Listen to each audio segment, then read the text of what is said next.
Hello, welcome to Cinema Savvy. We are up to the 19th film in our James Bond Retrospective series with 1999's The World Is Not Enough, directed by Michael Apted. And once again, it's one of those Bond titles where it's just near impossible saying it without bursting into song. Um, we've been very cagey with our thoughts on this film, I think, at the moment. Like, I've got a kind of a good base of where I think you guys are all at with this film, but we haven't talked openly about this one, really. George, I always kind of ping you a message as soon as I've watched it, because again, this was another first timer for me. Next week's is the last Bond film that I haven't seen, and then we're into familiar territory after that point. I can't believe that we're like past the halfway point now with the Brosnans. It's just going so quick, the time that we've been turning these around. But this is going to be a very interesting one, I think. We might have some divisive opinions on this one, which is always fun. It's always good. But before we dive into this film, over to George with the socials.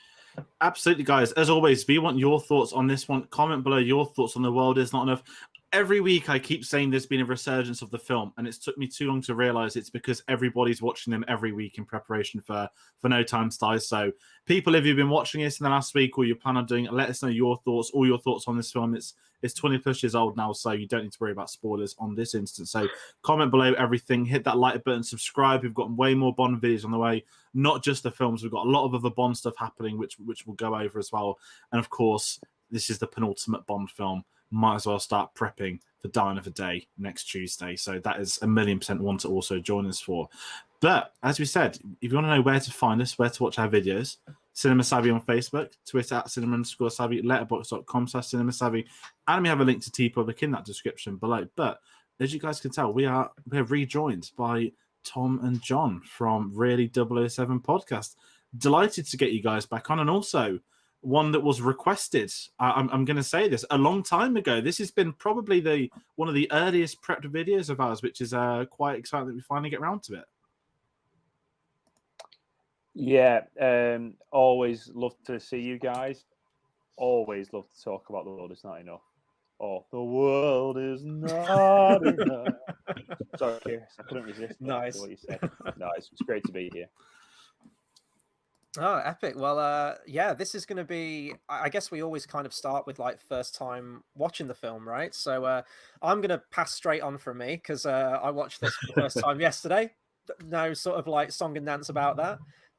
George, I know that this is one that you've mentioned is very personal to you. I don't know all the ins and outs about this. So if you want to go into your first story, if you can remember watching this film for the first time. Yeah, I'm about to make this longer than our Living Daylights video. I'm joking. No, I think most people can remember the first Bond film they saw, right? Or at least, it might be ingrained, or at least an era of 4 or 5 films when you grew up. But the one, and I keep looking down at something, is this PS1 game right here. The World. I think I brought this up in the first video we did. I've had this since I was a child. I don't know when the release of it was, probably a year after the film. I grew up on this game with my dad. This was my introduction to James Bond. And back in the day of VHS, today's kids will never know the pain. If you didn't legally own a VHS, sometimes when they were on TV, you'd be able to record them on a video player. And I have distinct memories of watching The World Is Not Enough on video as a kid. And for some reason, and I'll bring this up because I watched it with my dad again yesterday, it begins as MI6 is already blown up. So I'd always miss Bill Bow, except knowing it from the PS1 game. So it was, for many, many years of my life, I thought the film started with MI6 blowing up and him getting in it and escaping, which is, someone had recorded over it. We don't have those problems anymore. Today's kids will never know, but this was the first Bond film I ever saw. Obviously, again, at home on video. Ironically, didn't even buy it on DVD. Got it in my Blu-ray box set back in 2012. So it's always really nostalgic to revisit it in actual HD and, actually having the opening of the film as well. I think it's a really nice moment. But really personal film for me. It put me on a journey, shooter games, all that kind of stuff. Seeing it as the entry point. We'll get to Die Another Day next week, but that was the first film I at the cinema. But although I was only 3 when this film came out, I was probably been 4 or 5 maybe when I had it. We didn't have a PS2 growing up. We had a PS1. So I think we would have got this around the time of release. And, I don't get too personal family stuff, but for me and my dad, this is like the Bond film that we talk about. So I've been rewatching these weekly. He's chimed in for a couple of the recent ones, but the only one we've organised to watch together is The World Is Not Enough. And it got to one of those where every time we reached a certain point in the game, we'd be like, I remember this level, and that's what I'd hear over my shoulder, like, and then we get to one of them, like, I don't think we ever got further than this scene, did we? So it's always really cool to revisit this one, especially when you've got that connection, because so many of, the last few months have been great. Some of them, ITV, but when you hit the era of the ones you've known or you've seen or whatever experiences, it's where the Brosnan hype comes in from. And it was a very interesting experience to revisit it, not just the other day, but in the past, again, with an actual HD copy of it. So I get to see the first couple of minutes and find out, who everyone is. Wow. Yeah, and just to add on, Chris, not to take anything away, but I have a very personal story with this film too. So this is the first James Bond film I saw at the cinema. I was 11-year-old at the time, and I was saying before to you guys that my parents were quite strict about going seeing films that were above my age limit. But 12A wasn't there at the time. But my dad said, "No, it's James Bond. You like it? I'll take you." And it's the only time that I can ever remember going to the cinema exclusively with my dad and watching a film. If you've heard the podcast, you'll know this story as well. But there was a bit more of a personal connection to this film at the time. My mum's cousin, she in the 90s was a model, and she did a bit of lads mag stuff and all that, and she was a bit of a socialite on the scene, and she got a part in The World Is Not Enough. And when you're a naive 11-year-old boy and you get told, "Oh, your cousin Abby is in The World Is Not Enough," and then she says, "Well, who is she?" "Oh, she's a villain." I went round thinking that my cousin was going to play Elektra King. So it turns out she's not that. She's on for about 10 seconds of airtime when Bond puts on his unbelievable X-ray glasses in the casino, and there are two ladies who are leaning over on a roulette table. The black-haired girl who you can see her knickers, and the gun that made her the villain is my mum's cousin Abby. Oh, that's awesome. That's amazing. Yeah. So there we go. Dear me. Yeah, I don't have anything like his personal connection to this film, other than GoldenEye was the first one I saw properly, I think I saw Living Daylights when I was very young, but I couldn't really remember it. And then, of course, License to Kill was 15. So once it was the time of World Is Not Enough, we were so excited. You were able to see, and my brothers were getting older as well, my younger brothers. So I think it might have been the first time that all three of me and my younger brothers, Matt and Harry, who were on the podcast, probably watched a Bond film at the cinema together. So that was quite a thing. And I don't know, it's one of those where, because Die Another Day you can remember your initial reaction massively because of the kind of film it was. And I don't want to, say too much on that. And even Casino Royale, because it was quite a bit different. I can remember my initial reaction to that. But because The World Is Not Enough, I don't know. I can't quite remember what I thought of it at the time. And I think I've been guilty of just sort of thinking of it as just another Bond film, which, to be honest, Tomorrow Never Dies is now that for me. But that's a good thing. I think you want some of these entries where it's just great action film, great fun. It's only upon rewatching it more recently that I've realised there's a heck of a lot more to this film, and it isn't just another Bond film, and it deserves a bit more credit, whether you like it or not, for introducing a few new themes, personal themes, and just ever so slightly taking a few risks with Pierce Brosnan. And yeah, I think over since we've been doing the podcast, my love for it has grown tenfold maybe. So it's really, really gone up in my estimations. Yeah, this one, along with last week's Tomorrow Never Dies, and I think, George, you mentioned this. It's like with the Brosnan era, you tend to remember the first one, GoldenEye, because it's it's the new one. It's Brosnan's first one, and I think like the game had like a huge impact as well with fans. And then everyone remembers Die Another Day for whatever reason, but people remember that film for good or bad.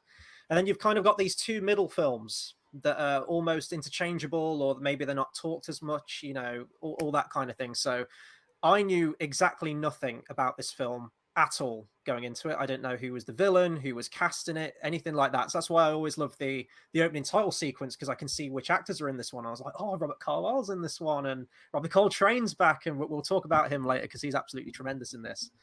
But I think where my opinion differs on this film and sort of going into this film, watching these in order, I think the previous one does kind of influence your opinion on the next one, because there's an expectation there. It's like, well, the action was fantastic in that previous one. Now they've kind of got to up the ante, show me something that I haven't seen before. So I do think, because just right off the bat, I wasn't too keen on this one. There are elements that I really appreciate. And as you mentioned, there are some things that are very new to the Bond franchise. And, you know, when we talk about the villain later, the first female main Bond villain, absolutely love that. You know, M having more to do in the plot than just, you know, I'm not saying I want a Spectre level thing where there's like a 30-minute side quest with the character, but I appreciate that they tried to include her more in the film. So there's elements like that I enjoy, but I just felt like a lot of those things weren't developed enough, or there was the potential there and it wasn't, you know, that they'd struck gold, but they didn't like mine it. There's a lot there with a lot of the characters and a lot of the themes in it that I felt they didn't go into all that much. So that's kind of my initial opinions on the film. I think overall, comparing to last week's, I do prefer Tomorrow Never Dies. And maybe that's just because I do kind of like schlocky action films, and it was very much like just like a run and gun 90s action film last week. But I just think there was more of a spectacle there. I think the previous two Bond films covered the action a lot better than this one. This one was just a little bit bland for me, I think, although I do like certain elements to it. Yeah, no, that's fair. I think it's a really interesting way to get into it, because we've not had a kind of differing opinion for quite a while, which is going to make it, I think, quite fun. But as always, let's kick into one thing worth mentioning. This seems like the first Bond film in a very long time without production issues. Normally, we you know, I think it was Spy Love Me had to bring in a section for production issues, but this is the first time where it's running like clockwork. Back in the day of a Bond film every kind of 2-3 years in that era, and nowadays, you know, we're still waiting. That's what I'm going to say. And I think it's worth mentioning that I never knew this until this year, that the idea of the plot, Barbara Broccoli was watching Newsnight, and it was a report on the pipeline. So this is, I think, just before Tomorrow Never Dies came out, about a month before, and she watched this report, and then she just had the idea of the film off there, that what they're mining for oil off the Caspian Sea. And when I found that was really cool, because as a kid, you don't understand what oil is, you don't understand the politics behind things like that.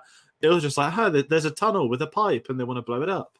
And that's how I always sort of saw it growing up. And as you've sort of hit this age, and what I love about Broccoli is that she's in her late 30s there, which is still very young for the average probably producer, especially on big blockbuster films. And you've now reached this stage of Bond where not only have they finished with all the books and the stuff they can, well, Barking around, and a lot of the things they can adapt, it's how are we going to come up with these original ideas that aren't just saving the world X, Y, and Z at a time? And one of the things I loved about Tomorrow Never Dies is how well that's aged, with the whole the media being the villain, all that kind of stuff. I think is phenomenal that how that looked in 2021, and the world is not enough. I wouldn't say it's. I don't want to say it's aged badly. It hasn't aged as good as Tomorrow Never Dies because of how current that last one is. But the whole oil and the pipeline stuff, that's very real today still. And absolutely, fair play to them for coming up with these ideas. And you know, yes, she's the producer, but there would have still been other people to tell her, no, you can't do that. But you know, it's incredible to think what could be made of people watching TV. You know, Fighting My Family, the wrestling films one, The Rock watched on TV, then he made it into a film like 5 years later. So it's a really interesting one, the premise and about how she came of it. But I think another big thing worth mentioning is, I don't know if overstaying the welcome might be a term a lot of people use nowadays. This is the first Purvis and Wade film for writing, who would go on to write every Bond film since, as well as Johnny English. What is everyone's thoughts on them? Because that blew my mind. I always thought they came into it with the Craig era. I did not know they were on the Brosnan ones. Right.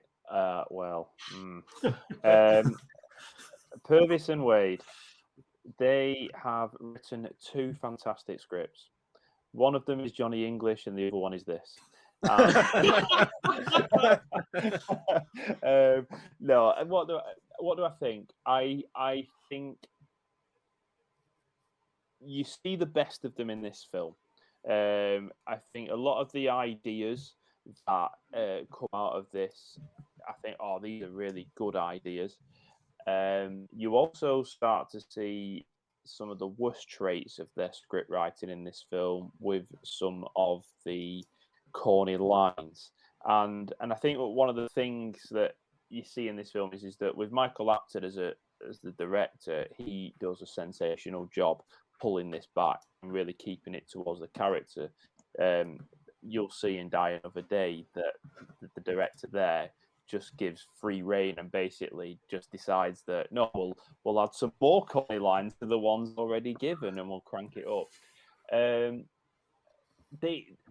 What I think after that, I think the producers must trust them to bring them back, and they pretty much when they had the reboot with Craig, they're pretty much the only people, them and David Arnold and Judi Dench, who stayed. You know, everyone else, it was all new. But what I do think is that they are one-trick ponies. The idea of Dame Judi Dench and putting her in as Emma and giving her a character story and putting her in the scene in this film comes across brilliantly with the personal connection. But they do that for every single Bond film onwards with her. And it's like they don't know how to... When you get these big stars in as what is essentially secondary characters, they don't know how to write them well with one or two scenes. So what they do is they just push them into the plot in a way that's completely contrived, and it's not very skillful writing. So what you then get is you go through the whole thing of basically Judi Dench in Quantum of Solace goes traveling all around the world. Like, at the end of the day, you're the head of MI6. You need protection. You can't just get on a plane to Bolivia to go and pick up your agent from a hotel. That's not how the Secret Service works. And that, I think that shows their weakness as writers. The last thing I'll say is why I say Johnny English is one of the best scripts they've done is because Johnny English is a parody. It's written as a parody, and yet it's more knowing than half the stuff that they write in Die Another Day, in Spectre. You know, it's actually cleverer than the stuff when they're trying to be smart in those films. So I hope I wasn't too harsh then. This is their shining light. It only goes downhill for me from then because I don't really attribute a lot of the skill in Casino Royale to them. Tom's like, hold my beer. I'm going in. Like, yeah. No, I do agree with John on a lot of what he's saying, most of what he's saying. I think in order to sort of fully gather what exactly Purvis and Wade do, what their traits are, you have to judge it on Die Another Day because that's the only one where they've had it was just them. So they had full control. Yeah, Bruce Fierstein was involved with the script here, who'd been involved in the last two, which I think are really good scripts. And then, of course, I think it was Michael Apted's wife did some script polishing, particularly the dialogue with Elektra. And again, that's the best dialogue. That's the better things. So I think we've also said it before. They're ideas men. They're good. They're good at thinking up sort of how can we. I know you said Barbara Broccoli had the initial idea of this, but they're quite good at building an idea and extending it into a film. But with script writing, there's a difference between writing script and writing dialogue. Yeah. And they are not as good at writing dialogue. So some of the lines in this, I'm sure Michael Apted was like, I don't want to use any of this. This is stupid. But I think they just about get away with it in this film, partly because Piers is so good. But in Die Another Day, there are a few scenes, and you'll see Chris next week. Very, very, come on, that's too far. And then when you go to Casino Royale, it's a completely different script because it's all about Bond. It's not, it's not at all my taste, but it's a better written script. The dialogue is better. There are a few very odd bits about little fingers and things like that. Don't understand that. But Paul Haggis was brought on board, and then he stayed for the next couple of ones. and then they've had like Jez Butterworth, these sort of trendy playwrights who've been joining, and it's just turned into a complete mess because there's been too many people, I think, involved.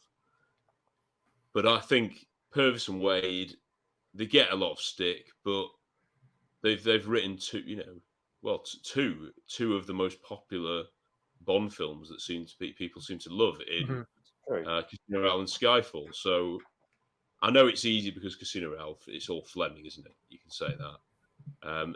Skyfall, I'm sure we're going to have to touch on this a lot. It does have an awful lot of inspiration from this film, The World Is Not Enough. Absolutely. And that's what John's saying, the one-trick pony things comes in a little. And, yeah. But in terms of this film, I don't have many complaints at all with their writing. I mean, where it comes down to for me with the writing in this, I mean, I haven't seen Die Another Day yet, but I know that if I find that this one's ridiculous in certain aspects, like I've got an absolute joy next week when I come to that one. But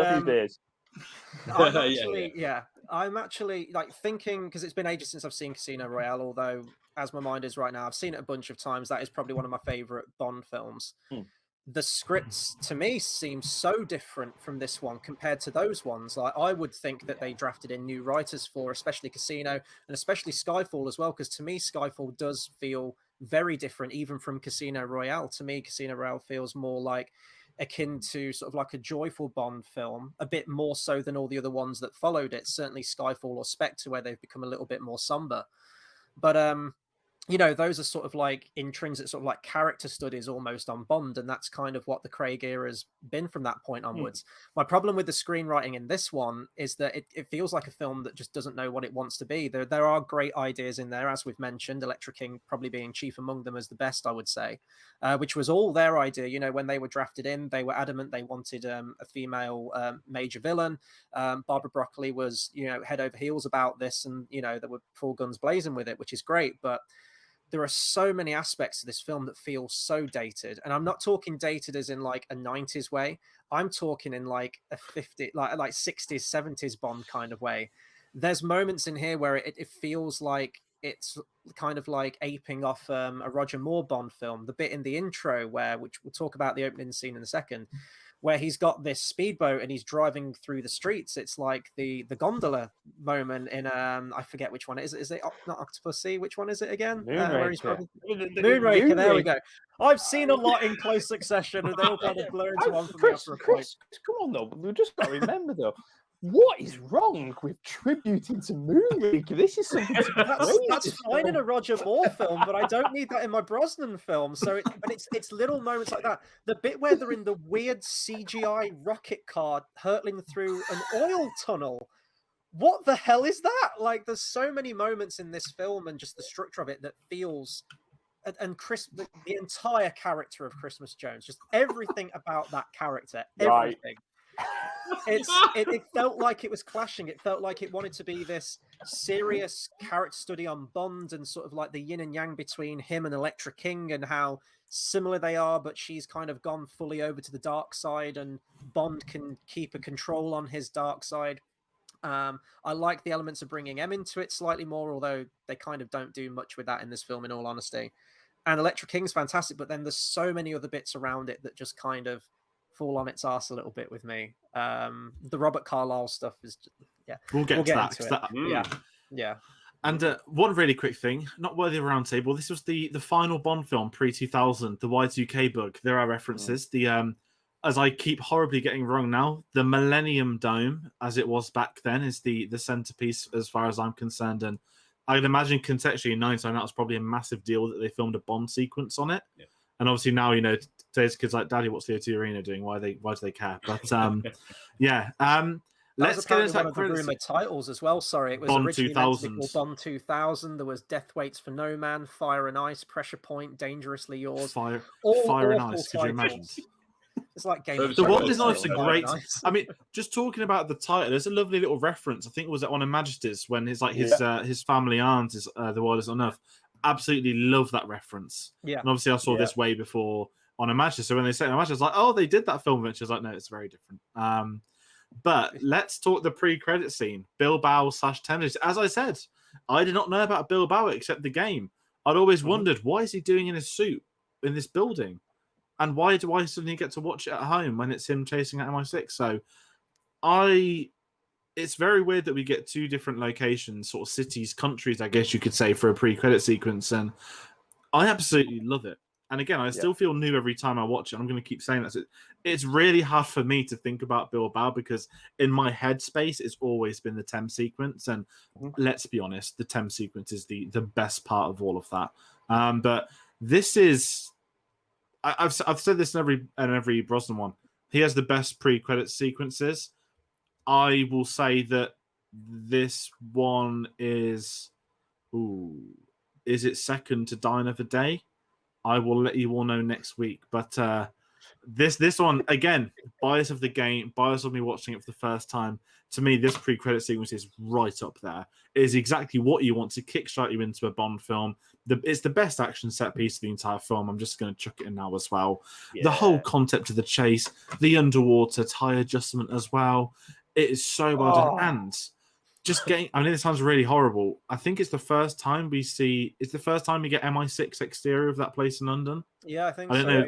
Yeah. And obviously, during the Craig era, it's like, let's just keep bombing it every film now. But when it was new back then, it's amazing. And listen, every time I'm on the Thames, anytime I'm in Greenwich, all I can ever do is think of this film. So I absolutely love this credit scene. I absolutely think it's incredible. Yeah, it's brilliant. Just a bit of context. It was initially written as just the Bilbao bit was the pre-title sequence. But they didn't think that Bond just sliding down a window is actually that exciting. So they added on the Thames scene onto it. And you know what? I'm so glad they did. I love both scenes. Very different. One of the reasons I love it, Arnold's score. I love Arnold's score in this. Not everybody does. I'd probably prefer Tomorrow Never Dies, but still, I feel that this score has got some really nice electronic vibes going on underneath it. It's very of time. The score going on the boat chase. I think the boat chase is brilliant. I remember watching that as an 11-year-old boy, thinking that is James Bond. That is James Bond. And I know it is a bit Roger Moore, but this is where Pierce Brosnan gets like, I don't want to say criticised, but people say, well, he's a bit of everything. Well, yeah, he is a bit of everything, and that's great. My favourite band of all time are Oasis. Some people like sniff their nose up at that. But what Oasis were great at, we'll take a bit of the Beatles, we'll take a bit of T-Rex, and we'll merge it in, and we'll make something great. And to me, that's what Brosnan does. He takes the tongue-in-cheek humour of Moore, but he takes the vulnerability of Lazenby, he takes the hard edge of Dalton, and he takes the swagger of Connery, and he makes it his own thing. And I think you see all those aspects in the pre-titles credits. I love the little cue when it goes under the water and he shifts his tiny. I mean, that's just so good. And then obviously I love how him falling onto the Millennium Dome segues beautifully onto the title credits. Where would I rank the pre-title sequence? Top 10. It's not my absolute favorite, but it'd be top 10 for me. It's brilliant. I do agree it's the best action sequence in the film, but I don't think you watch this film for the action. I don't think the action is its strong point. I'll hold my hands up and say that. But yeah, I just love it. I love it. It's interesting that, I agree that the action is probably the weakest part of the film, yet it's got one of the best action sequences, Yeah. But, well, it is. It's superb, isn't it? I've got a funny story about, well, it's not that funny, but when we were coming back from Spain on a family holiday, we were so excited because they said we've just about, because Spain, it's not a long, what is it, like 2.5, 3 hours? It's not a long flight, is it? No. We've just got about time, we've got enough time for a film. And it's going to be The World Is Not Enough. We were like, yes! But because, the first half an hour is, they can't put anything on, can they, until you're properly up in the air. And then the last half an hour, they have to turn it off because the landing. They were like, they fast forwarded the entire pre-title sequence. Oh. So it was like one of the best bits in the film we didn't get to see. just seeing it, on fast forward like this, and I don't even know. I think they might have had to stop it before the end of the film, but sacrilege. But yes, I think it's fantastic. I think the Bill Bauer bit, just that opening shot of Bond, it's just Brosnan now is totally in his element as Bond. I know we'll talk about it more, but the way he looks, his suit and everything. It's. I mean, there's a ridiculous amount of puns in this film. It's just a joke. I think in that scene, yes, there is. Alone, There is. Chris, you could have done the quotes just from this opening scene. I think. Oh, there is one. There's a very good one from this opening scene. I'll give it away now. There's plenty more for the full segment. Would you like to check my figures? Oh, I'm sure they're perfectly rounded. Amazing. Incredible. I was like, oh, here we go. Phone straight out. Here we go. Yeah. Let's take it. And it is that sort of sets the tone, and then you've got cigar with Moneypenny. I couldn't believe. Just unbelievable. It goes there. It's definitely not for children, but they don't understand it, thankfully. Yeah. But yeah, I love that. It's so Bond using the briefcase as a sort of abseiling device to get down. I love that. I absolutely love the boat chase. You even get stuff with Q, and it's just there's so much Brosnan going on. The bomb. Is there any pain bases? Well, we've got the scene later. We've got the scene later. Right? Yeah. But it's that's the ultimate pain thing. Yeah. I don't quite, I don't follow everything in this film. It's quite complicated, some of it, and this whole King, the money. I don't quite understand why Bond knows, and I don't anyway. But it doesn't matter. It's really enjoyable, and like you say, John, going into the lovely title sequence, it's perfect. Yeah, this was one of those Bond plots for me where I like paused it about 20 minutes to half hour, and I was like, right, I'm just going to read the plot on Wikipedia just to sort of like get myself up to speed a little bit, which didn't help, but it's fine. So the opening title sequence, I think it's actually the longest Bond pre-title sequence, purely for the reason, as you mentioned, they kind of mashed both of them together. Kind of reminded me of, I'm sure there's been a few other Bond films that have done this, but what comes to mind recently is License to Kill, where we mentioned that it's an opening title sequence, but it very much just kind of plays out like the beginning of the film. Like you could have just, open with the song and then just go straight into it. And it kind of felt like that a little bit for me. Some incredible stuff with the speedboats. Love the chase. The soundtrack just going 10 to the dozen as well. Just absolutely incredible. I didn't care for the bit where it drove on land. That was the part where I was like, okay, now we're kind of getting into sort of pastiche territory right now. The actual chase on the water I loved. There was a bit of ropey editing though, and it's the bit where he goes underwater. I really wish somehow, maybe they wouldn't be able to do it, but I would have loved to have seen it go under the water in real time. As it is, there's kind of like a weird awkward dissolve, like transition dissolve, and he's just underwater. I'm like, oh, okay. And then I think it cuts back and he's just out of the water and he's like driving as normal again. I was like, that would have been great to see that like actually go under the water and come out. As I say, they probably wouldn't be able to do it, but they've pulled off some like almost impossible feats in the Bond films at this point. So I don't see why they couldn't do that. So that was a bit of a shame because I love the idea of it going under the water. And as you mentioned, like the tire, just great. Love all that stuff. And the Millennium Dome, which must have been a massive deal at the time because that was, it was brand new. So, get that new eyesore of a set piece that is now in London into the film. And, we've got used to it now, I suppose. But loved all that stuff. And when he hits the top of it as well, and you've got like the wires and he's like snagging down on them, like great stunt work going on there.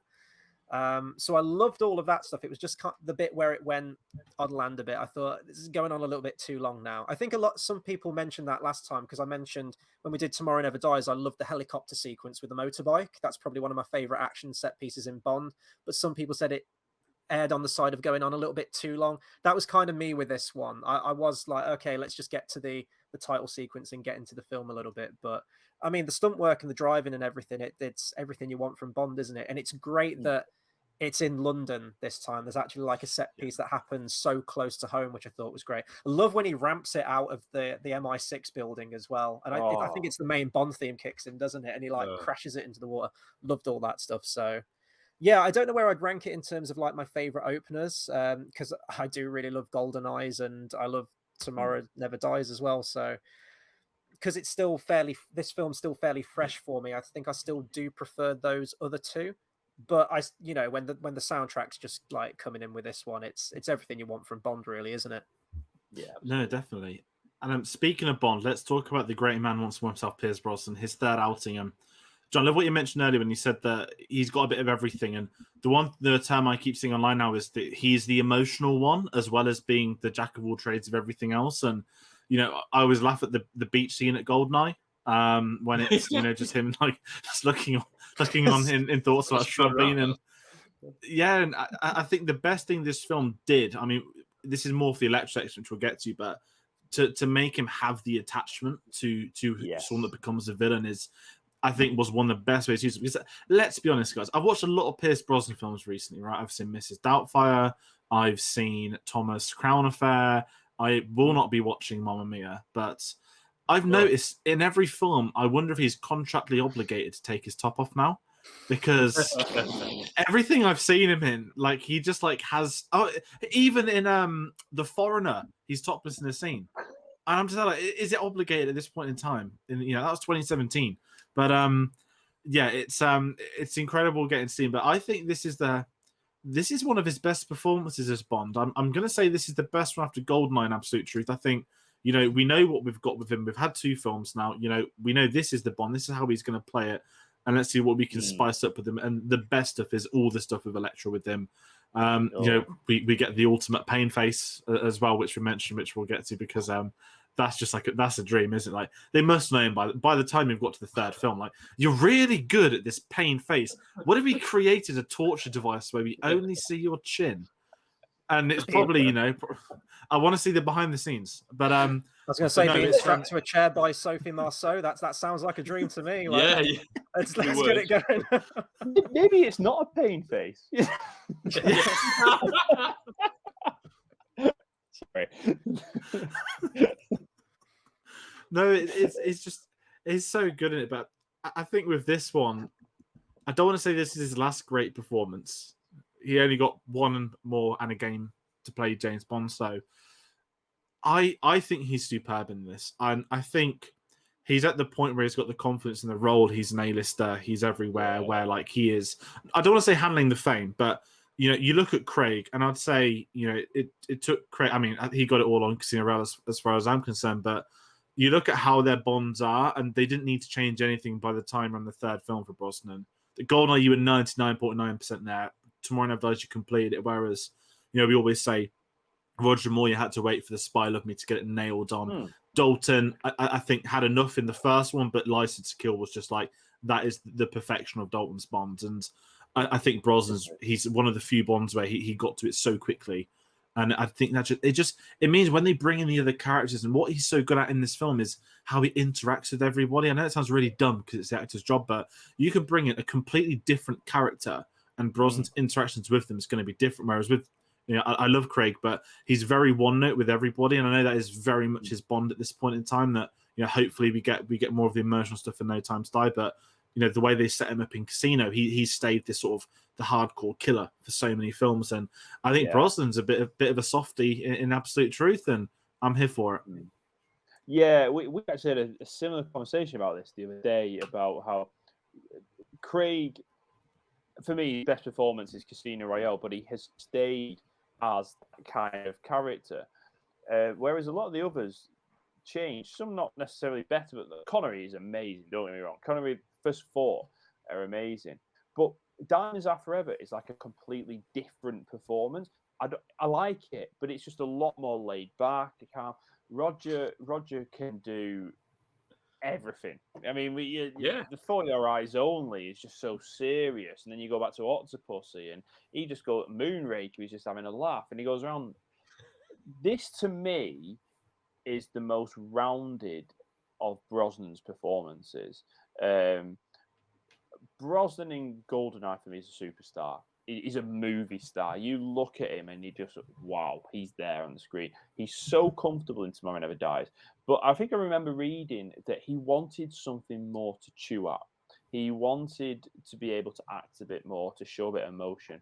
And I think this is his best performance because of, you really buy in that he got emotionally involved with Elektra. You can feel the compassion that he has for her as when he thinks she's the victim. I like the journey that you go on. You can see the conflict in him where he's supposed to protect her, but he's very tempted. And you can also see, again, it's a bit similar to the Paris Carver one, but when he kills Elektra, you can see the emotion that he's just killed someone who he does care about, and he has that moment there. I think he really sells the emotional side well on this. As a bit of a side note, there's a YouTube clip that I once watched and I can't get it out. And it's called "How Many Times Pierce Touches His Face in the World Is Not Enough," and it's got about 25 different clips in this film where he does this, that every time. It's like Pierce's default when he's thinking deeply, he just goes. But let's have more. Let's have more of it. I mean, Pierce can do no wrong for me in this film. I love the man. I honestly think I don't think any of the other actors who've played Bond could do this film. I really don't. I think he's the only one who could mix these silly one-liners with proper emotional scenes, with the action. Each of the other ones I love, they're brilliant, but for this film, I really think it's tailored to Pierce. And it goes back to that, by the third film of each actor, they absolutely know exactly what they want. Mm-hmm. I know, I agree. Pierce had it from day one. I think Tim did as well. But they were playing a bit about with Roger's character, particularly in The Man with the Golden Gun. And Sean, it was new. They didn't know quite what they were doing. And Craig's films are so different. I mean, Skyfall's completely different to Casino Royale. It's almost a different character in many ways. Mm-hmm. There's less of a jump around, I think, with Pierce's character. And I think this is the most acting I think a Bond has probably had to do in a film, in terms of acting. I know, with George Lazenby, we've had an awful lot. To be fair, Timothy Dalton in, License to Kill. Yeah, there's a heck of a lot of acting in that.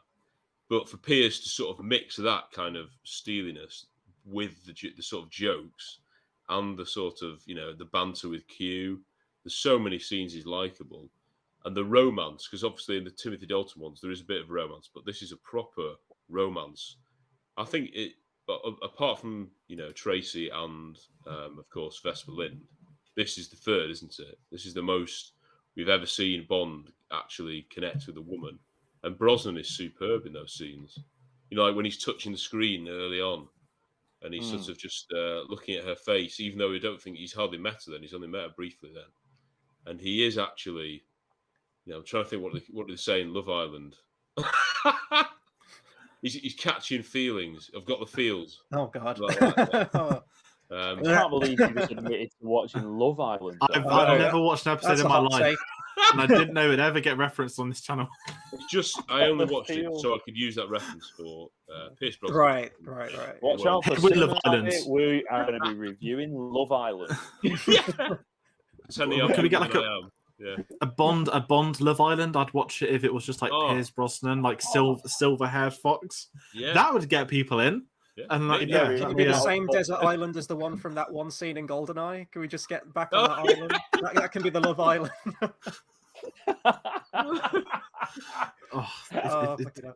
It's all coming full circle. It is. I think, with Brosnan in this one, it's what I think a lot of people talked about last week with it. It's the confidence that he's sort of like got it in the role now. No, I don't have a problem with him in GoldenEye. Like, I think he's fantastic in GoldenEye, but I know a lot of our commenters mentioned that it almost felt a bit like beginner's nerves with him in that film. Like, the huge expectation of, I'm the new Bond. And I think maybe for me as well, especially after watching License to Kill as the film before it, such a different Bond film to GoldenEye in like every single way, that it was kind of like an adjustment period for me and for the audience, switching from Dalton's very different take on Bond to going into Pierce Brosnan's. And then I think by last week's one, Tomorrow Never Dies, I think he had it down, and this is kind of more of that. I think he gets more to chew in this film in terms of like the emotional stuff and the interplay with Elektra King, which, as we mentioned a bunch of times, I think is easily like the most standout thing from this film and like Pierce Brosnan's best stuff. Talked about like the most romantic sort of like Bond connections. I'm going to defend Pam Bouvier because like that moment in it's Pam, isn't it? The pool scene at the end of License to Kill. Yeah. That's peak to me. That's the most romantic Bond's ever got as far as I'm concerned, alongside Tracy, of course. And speaking of Tracy, actually, I think it was Barbara Broccoli who mentioned about sort of like the writing process with Elektra. She says this was a quote: "With Elektra, Bond thinks he has found Tracy, but he's really found Blofeld." And I thought that was such a perfect way of describing it. Just all the scenes like where he does feel like he's opening up more. Now you could argue, is that all a front, because there is that moment where she says like, "Oh, you made love to me," and Bond just kind of looks at her like, "Yeah, I don't care, like I've made love to like thousands of women at this point, like you're just another one of them." So I don't know. I think it's kept ambiguous enough that did he have a true connection with her, or is it just again part of the job? You know, because he's shacking up with Christmas Jones like a quarter of the way into this film, and it seems like she kind of takes the center stage as kind of like that Bond girl focus of the film, I would say. But yeah, all the stuff with Elektra is just fantastic, and I kind of wish that she was the only one in it because I would have liked to see them develop that even more. What we get is great, but I think that just keep going with that. If you're onto a good thing, like just don't stop with it, you know. So I mean, I haven't seen Die Another Day yet, so I don't know what Brosnan's performance is like in that one, but based on what I've heard about the film, I would probably say in terms of like the emotional side of him, out of the four that he's done, this is probably his best one. I'm going to have to let this film sink in a little bit more though, because I did really like him in Tomorrow Never Dies as well, but to me, because we talked about like the action in this film is kind of lacking, and I do agree with that, and maybe that's kind of also why I'm kind of lukewarm on this film, is that the action didn't really wow me in the film. The previous film, he was the action star, and you know that was front and center of that film pretty much, and I think he had that side of the character nailed more in that previous film. But yeah, I think I agree with you guys in terms of like the emotion of him and the dramatic places that the character goes to in this film, the character of Bond. I think, you know, he's got it down in this one a lot more. No, definitely. One of the things we mentioned about Brosnan is how good he's with other people too. Is it time we talk about some of the allies? Because we've mentioned this already, and I think it's fair to start with Desmond Llewelyn's Q. I was thinking about then just on the spot, should we switch it to the end? But the final film of Desmond Llewelyn's Q, one of, without doubt, the most important, not even characters, but I'd say actors in the entire James Bond franchise. And absolutely, it's obviously at the time there were different stories. That was this always going to be his final film? Was he going to come back in another one and slowly hand it over to John Cleese? And there's sort of different variations on that. Obviously, he did pass away after this film came out, so you know, it's as far as I'm concerned, it's just internet rumors. But you can't not think about his legacy in this franchise of almost 40 years worth of films that he's appeared in, with five different Bonds he's been within. It's amazing when you look at him in these early films to the sort of the Brosnan and the Dalton ones, where we keep saying that in the Brosnan era he feels like a kind of uncle to him, and you certainly get that warmth. I love his last scene with him when he goes down the elevator, and it doesn't make sense, but I'm willing to let it slide because it's Desmond Llewyn. It is a really touching scene, and knowing that is his final scene, I think it worked out quite well for them. That was what they wanted to do for this film. Yeah, definitely.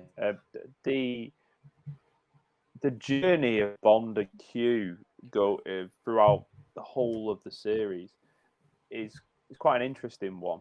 I think especially the Connery one, there's quite a lot of animosity there. Really, they very rarely actually get on, and actually thinking about it, not even that much with Roger either. There's a bit towards the end, like I mean, all right, they go to Royal Ascot together at View to a Kill, but that's about it really. But and then through the There's Octopussy with him, isn't he?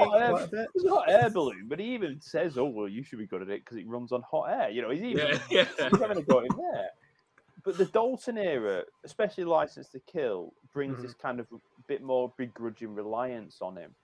And with the Brosnan era, again, it's this mixture of everything. It's that they don't get on 100%. There's always a bit of back and forth, but you do feel there's a mutual respect between the two of them. And for me, that's why this scene pulls off. If you'd have had like Connery or Craig, and Ben Whishaw's Q, they've not got on whatsoever. And then he would go down under the thing and say, but it wouldn't make sense because there would have been no, it would just been contrasting to the relationship that had been built previously. But I think there's been enough throughout the Dalton era and Brosnan continuing it for this to really, really work. And it works nicely because they obviously play R in the scene as a bit of a buffoon, and Q's in on the joke with that. So Q recognises that he's a bit of a buffoon and just pulls the cord and all the rest of it. So that last scene is actually Q playing a joke on his successor that Bond would usually play on him. So it's like that kind of nice mutual thing going on. So then when he goes down and he says, always have an escape route, Brosnan's face, I mean, it's Brosnan emotional face number 23 of the film, isn't it? I mean, he's just, my heart goes out to him. And then it's obviously got this awful, harrowing side thing going on because obviously he died. Was it just before or just after the premiere in real life in a car crash? Yeah. I think So you I might remember, have seen it, but not the premiere, I think. Maybe. yeah. So I remember when I watched this at the cinema the first time, it was literally like saying goodbye to Desmond Llewelyn when we were watching it because he died when this came out. It was harrowing. It's a really emotional scene, and the character of Q is a legend. That's all you can call it. He's just a legend, isn't he? Yeah. It's a character that, unfortunately, you can't replace. And with R, for me, with John Cleese, that is the best you could possibly do. I genuinely think it's inspired casting. I find John Cleese hilarious anyway. You know, I'm a massive fan of him. And he brought out that side of Q that people actually loved the most, which was the sort of exasperation with Bond, but always in a loving way.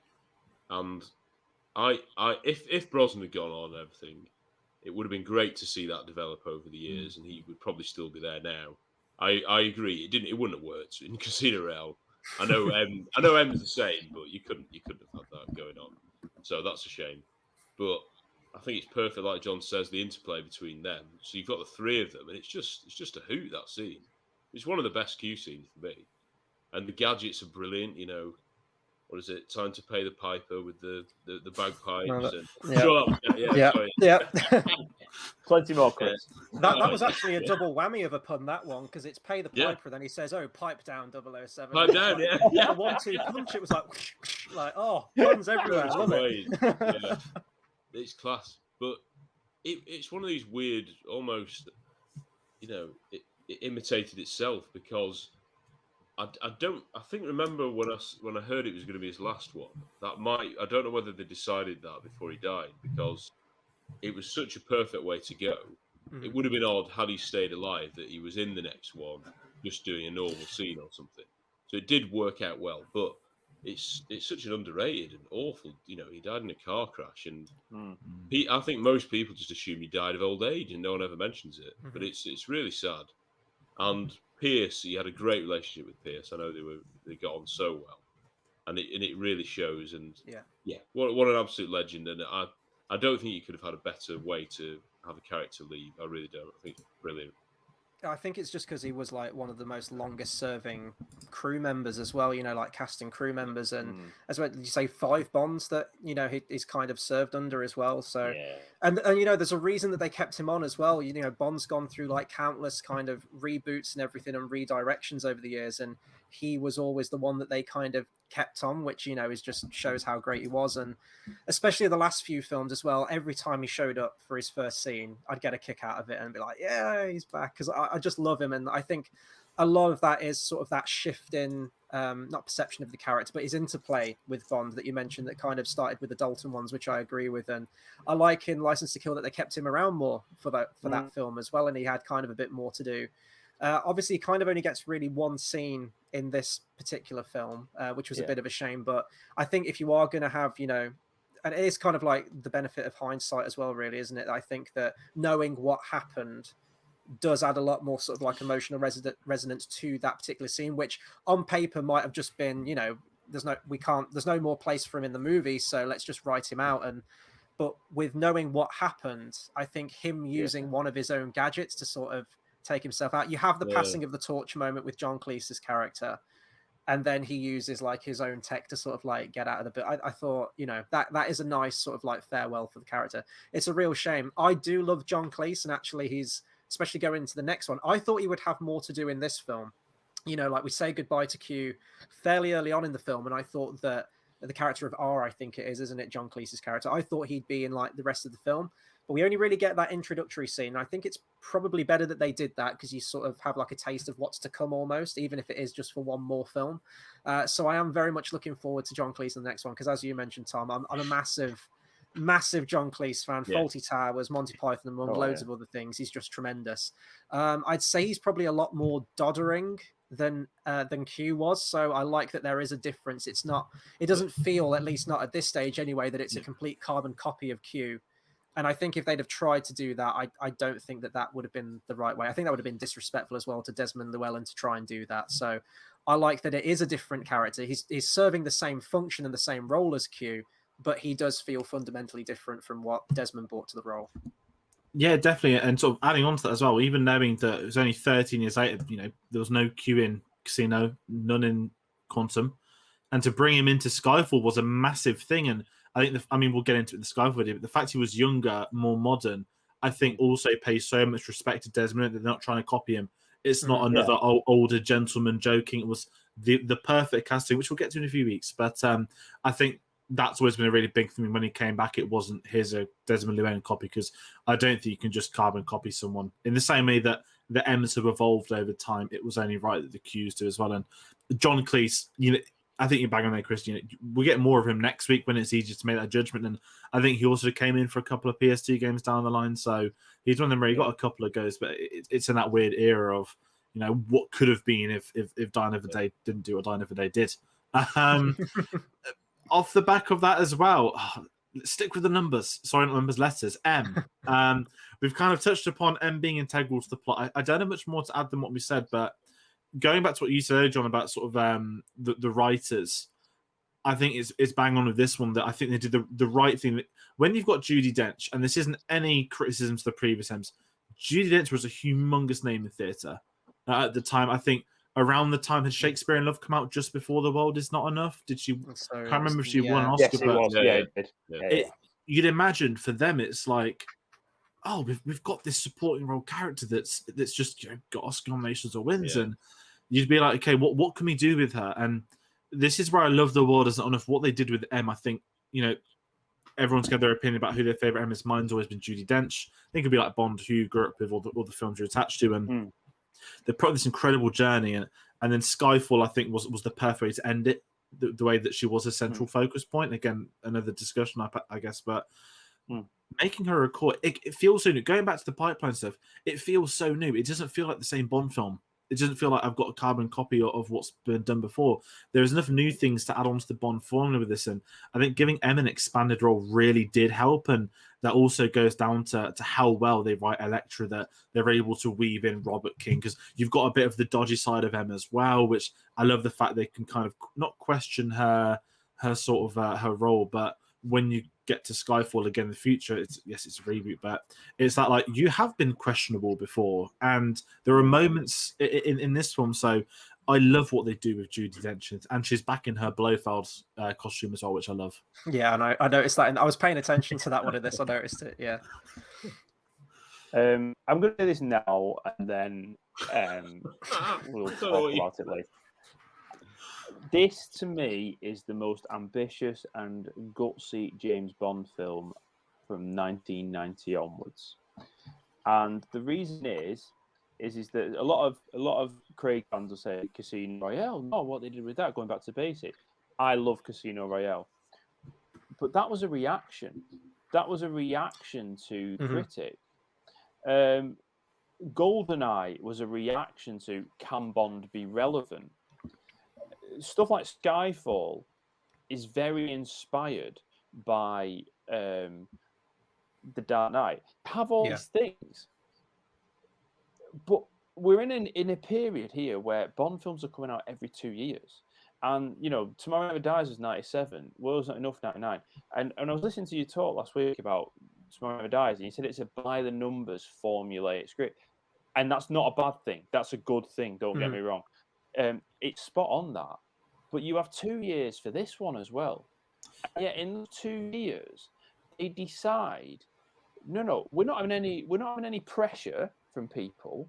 We're not having to try and fit with current trends on this.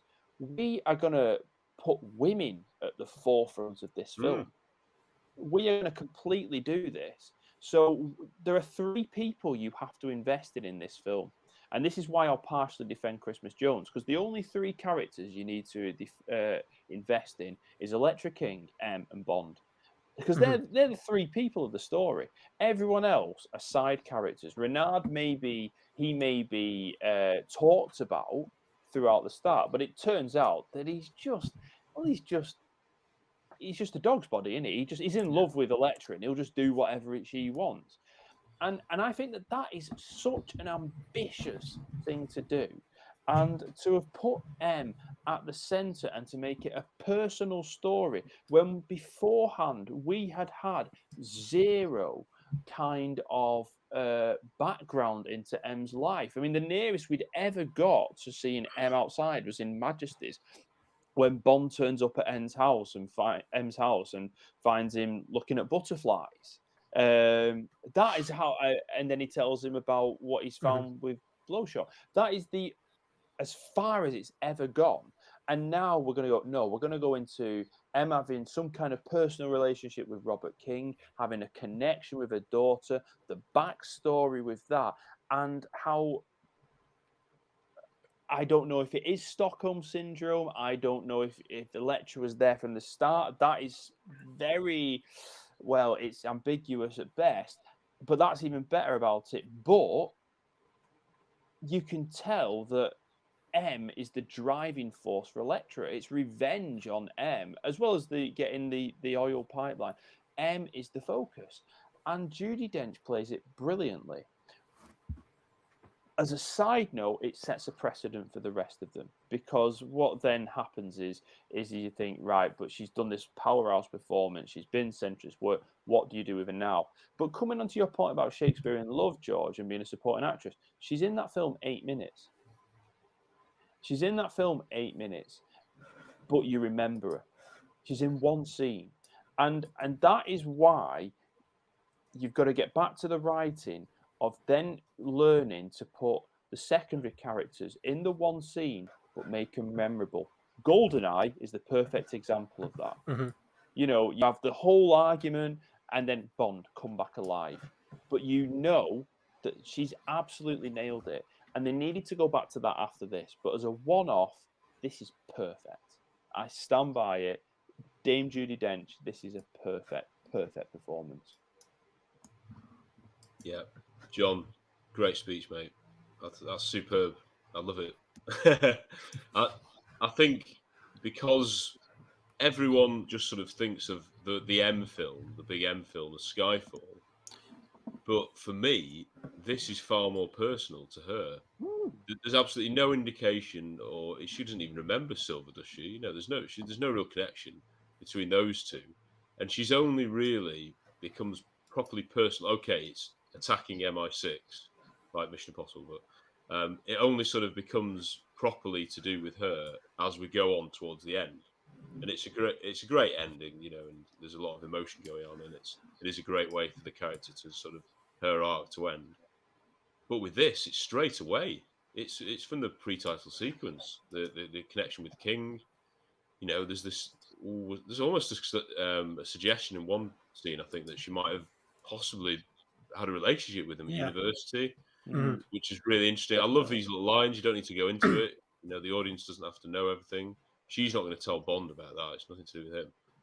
And yeah, it's it sounds ridiculous to say this, but like with John, I do think this film is probably the most progressive Bond film since License to Kill. I do. I really do, because it puts women at the front and centre. I don't think they'd have the guts to put a a woman as the main villain now. I really don't, because people would see that as misogynistic or something, when it's quite the opposite. What we're doing here is building a really full female character. Finally, okay, we've had some great female characters, but this is just perhaps one of the fullest characters, full stop, in the series. Yeah. And yes, there's a lot we've got to, like John said, make up in our minds. We don't know. I'm fascinated. We'll get on to Renard later, but was she always using Renard? Was she always using Bond? I'm really interested to know whether she actually. It's how weird if it could be the only film where Bond is more in. Well, I don't know if he's in love. Bond likes her more than she likes him, and I don't think that's been done since. But going back to M, she's terrific, and I'm a complete sucker for tradition. When I found out this was going to be M's most personal mission and all this, I was like, oh no, I don't want anything too. I want a safe Bond, lights wherever dies. Please don't do anything too silly. And it does at the end in the Maiden's Tower with her sort of locked up, and I wasn't too impressed with that to start with, because she was too much in the action for me for that. But looking back on it now, I think, again, because Judi Dench is such a good actress, she really is, and it's like John says, because they've been so successful with using her like this, and she's not in it every scene or anything. She's still a supporting character. There's that tendency now. She's a big name. We've got to use her. Ralph Fiennes, big name. We've got to use her. Q and Moneypenny, renowned actors now. We've got to use them, and that's when you get the whole, Avengers, Spectres, Avengers Assemble, isn't it, and all that. But this one's how to do it for me. This is how you deal with M. Only as a one-off. Don't need to have it all the time. I'm quite happy that it's come again in Skyfall, even though it's Purvis and Wade taking M back to Scotland. It's all similar. So, but yes, I think it's superb. And really quickly, sorry. In the background, in the MI6 Scotland headquarters, there's a painting of Bernard Lee. Oh, yeah. I read about it a couple of months ago, and I kept my eyes out, and I could see it as a kind of blur. Sorry, Chris. No, that's awesome. I didn't notice that. I'd love to go back and try and find that. And I think it's because they knew, like, from the producers, from the higher ups, that that's the direction they wanted to take. I think that's why it just feels so intrinsic to the story. It doesn't feel like it's tacked on or anything, which is a lot of things trying to be progressive nowadays, especially with modern cinema, try to do, and it just falls flat on its face every single time. That was the reason that they got the director in for this one. I have to mention this. I was going to mention it in the intro. Some of the directors they mentioned before, they settled on the one that they went with, was Joe Dante, who directed the Gremlins films, which is amazing, and Peter Jackson. I think Broccoli had seen Heavenly Creatures, which she loved, and then she saw The Frighteners, which she didn't love, which was the reason that they didn't get Peter Jackson in. That would have been very interesting, especially Peter Jackson at that time as well, like pre-Lord of the Rings. Like, I wonder what he would have done it? I've been waiting to ask you this all week. Yeah. If he did Bond. This, if he had done this, would that have? I don't know when Lord of the Rings was commissioned or whenever, but would this have fucked up all of that? Yeah, I think Lord of the Rings went into pre-production around sort of like 97, 98 kind of time. I think it went into pre-production when they started working on stuff. So could you imagine? It would have been like 4 hours long. It would have been ridiculous. It would have been like a saga. Just think there might never have been Lord of the Rings if it wasn't for Barbara Broccoli not liking one film. Yeah. I can't live in a world where there's no Lord of the Rings. That's a horrible thought. The biggest what if in history. But like Michael Apted, like he'd done like a bunch of other stuff. Coal Miner's Daughter, I'm just reading off here. Sigourney Weaver in Gorillas in the Mist, which I have seen, which is a great film. Jodie Foster as well. They wanted a director that had a proven record of working with strong women in film, and that's entirely the reason they went with him. It's tremendous. We'll talk about Elektra in a minute, because that's probably going to be one of the biggest sections of the review. But sticking with them at the moment, I was conscious of the fact that she had more to do in the plot, and I didn't mind that with this one. It's going to be interesting seeing all the next one. As memory serves, I don't think she has much to do in Casino Royale. I still think they keep her sort of like. I'm going to have to watch it again. A good amount of scenes, I think. Still, Bond the whole film. Yeah, I don't know if she's like really intrinsic to the plot though. Like, I don't remember having a side quest in that film or anything. But again, it's been years since I've watched it. I think it becomes less about her being in the plot, but more about just how emotionally tied Daniel Craig is to her. Right, yeah. That's fair. But I think this like whole proponent of sort of like, you know, having stronger female characters and a bigger female presence in Bond came with GoldenEye, really. I mean, the fact that was, you know, getting Judi Dench in as Emma's that first film, and there seems to be like a through line of that film with a lot of how the supporting characters sort of interact with Bond. You've got Samantha Bond in that film, as well as Moneypenny, that kind of plays him his own game a bit more and kind of stands up for herself a little bit more than previous Moneypennys have. And I mean, On a Top, do you need a character that epitomizes female dominance any more than On a Top does? Like, completely ridiculous character, but nevertheless the theme of that character. And the Bond girl in that film as well, Natalia, you know, she's much more capable, and, you know, she's not afraid to sort of talk down to Bond and sort of like call him out and stuff. So I think that whole like female aspect kind of came from that film. But it is nice to see her get more to do in the plot. That being said, I don't think it amounts to much in this film. You know, she's like, I love all the backstory. I love the stuff with King. I love the fact that, you know, she advised him not to pay the ransom, which is entirely the reason why Elektra hates her. But then she's just kind of like locked behind bars. And it's so much of an afterthought that she's just like, James, and he just runs in, shoots the padlock and moves on. And that's it. That's the conclusion. That's our ending. That's our finale. To all of like so it felt like, well, it's great that you've done this, but it didn't really feel like it had much of a payoff, and that's kind of my negative towards it. I do appreciate the effort that they did put it in the film, though, so it's kind of a double-edged sword for me on that one. No, that's fair. And our final H is for Hagrid. I'm joking. We're not doing a podcast. The return of Robbie Coltrane. Yes, love it. Now, because I saw this film way before GoldenEye when I was younger, the first time I was gone, I was like, Hagrid's back in James Bond. And I'd never known it. And because he didn't know the continuity of it, when he always talks about having a limp, I was like, yes, because, you know, he's got a limp and he gets shot in the wall. It took me many years to realize he's actually dead. But that was something great, finding out that it was actually the wrong way around, and that actually Hagrid died. But I love him in this. He is so good. He's got one of the best lines of the entire film, which I'm not going to say in case Chris has already written it down. Oh, please say it. Please say it. Yeah, I want it to be. I don't even know if I have, actually. I don't. Oh, you don't? George, I can't do it. I can't do it in the Russian accent, though. That's my only problem. Do you want me to? Are you sure you want me to try it? Oh, go on, have a go. Go on, have a go. It's when he goes into the problem is I don't know if I'm going to end up doing English and Scottish, not actually Russian. Do it. He can't hold down an accent. It's fine. He's like, who are you and how did you get in? I'll call security and congratulate. I know that's Scottish now. I can't finish it, but it's when I'll call security.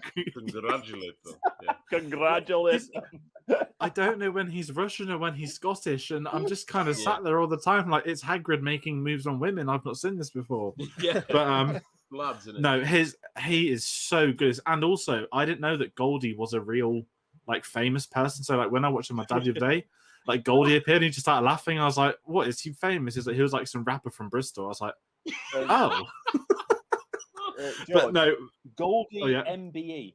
Just remember that. Yes, I know. I did this on Wiki. That's what shocked me more. And then I was reading later, and suddenly it's like he was also assaulting people at Glastonbury for not giving him VIP treatment. I was like, I guess he's a Bond villain at heart, isn't he? But not in this one. No, I just I love Valentin. It's the perfect way. You know, we always talk about the world building in the Brosnan era. Valentin coming back and dying and having character moments, and his poor nephew. Super. I just it's the way the hat's there. Like he doesn't even think. Like he just sees the hat. I was like, how do you know that means he's dead? Like he might have been in the room next door. But no, it's what an absolute performance, and you know he's one of my favorite allies for Bond. I prefer him way more to Felix Leiter. I'd always have Hagrid's back. Yeah, he's awesome, isn't he? He's class, and I love what they've done with him is that they've just put little things to give you glimpses that he's progressed a bit since GoldenEye. So he's not in some dingy bar now. He's got his own casino with his own caviar. He's not got caviar factory. He's got a caviar factory. He's not got Baby. one woman who strangled the cat. He's now got Barbell and Barushka. Two going on now. He's class. I mean, I love how Bond brilliant. walks in that moment as well. He's like, "Bitches leave," and it's just brilliant.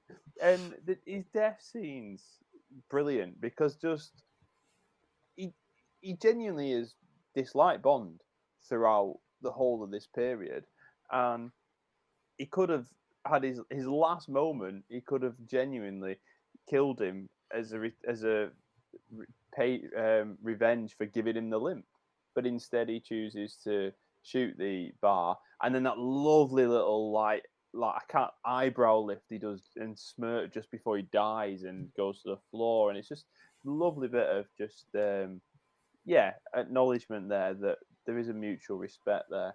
Just going off what you said, George, about the Brosnan universe, this is a brilliant universe because you've got Zukovsky comes back, you've got Tanner who returns from GoldenEye. He wasn't in Tomorrow Never Dies. It was Robinson in Tomorrow Never Dies, but they keep Robinson for this one, so you've got those two. And I love that. We don't have to have some big backstory to interconnect them all or anything. People can just dip in and out as per the mission. And I'm guessing that's what spy work's like. You have different contacts and you contact certain people accordingly. And if they're not contacted for a couple of years, that's okay. And I like that. It works so well. Valentine is brilliant. I wish he was in Die Another Day. That's all I'll say. Oh, sorry, Chris. Sorry. Well, he did perish. He's dead. Like I knew that he died at the end of this. Like, this would be ridiculous if he came back, right? But I thought it wouldn't be out of place. It wouldn't be out of place actually. Now I think about it. I thought Alec Trevelyan was dead at the start of GoldenEye. How's he ever got out of it? It's Sean Bean. I know he dies in everything. He dies twice in that film. He's the main villain.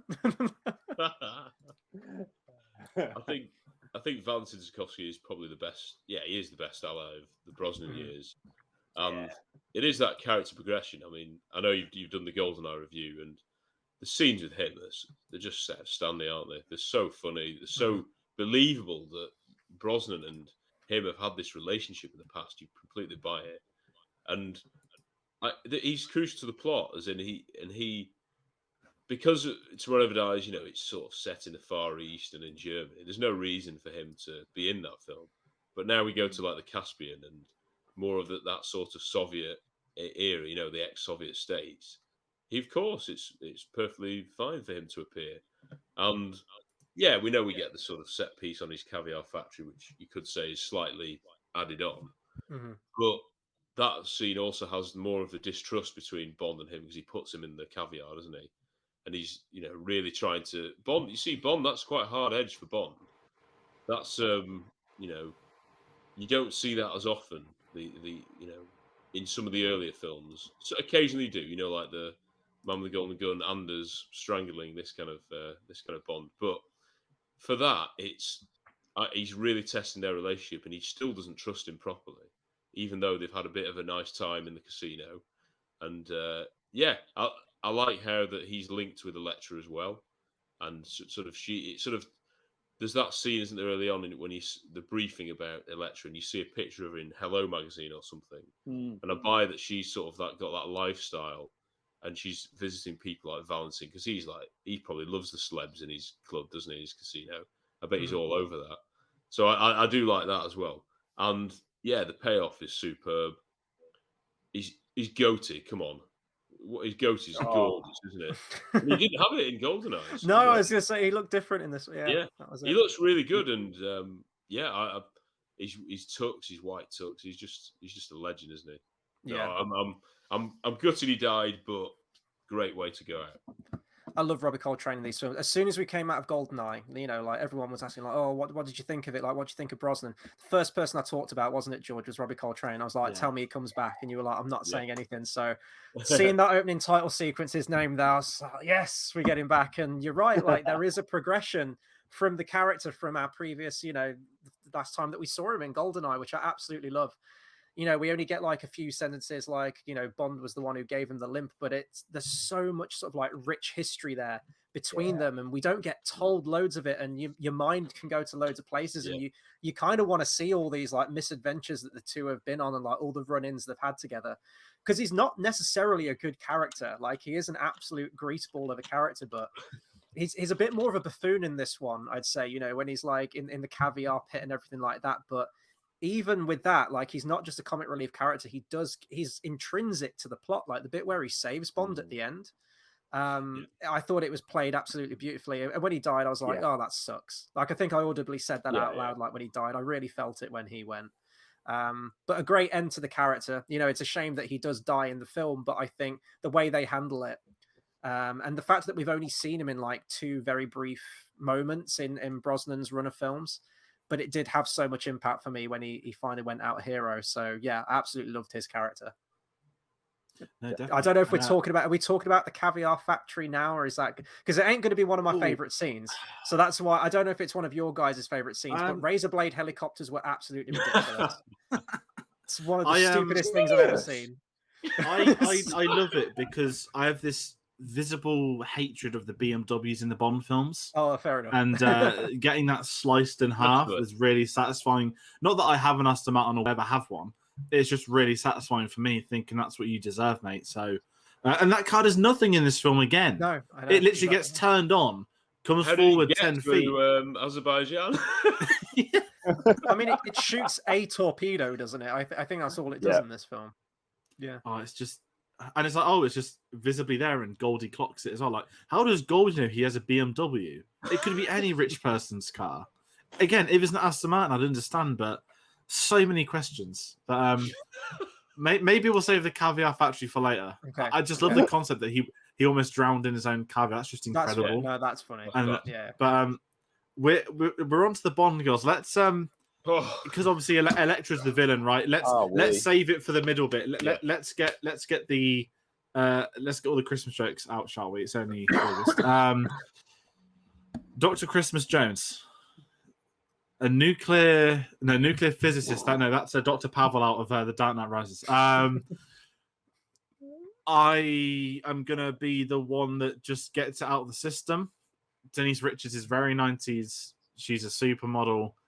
She cannot play performance related. Not saying a woman, as Roger Moore said, a woman. In this film, it should be you? ? But probably in one of the most progressive Bond films there is. As we've said, everything about him, everything we're going to say about Elektra. Dr. Christmas Jones is a step back to the past from the 1960s in the Sean Connery films. Mm-hmm. And I'm just going to leave it as my really initial swan song because I don't have anything good to say.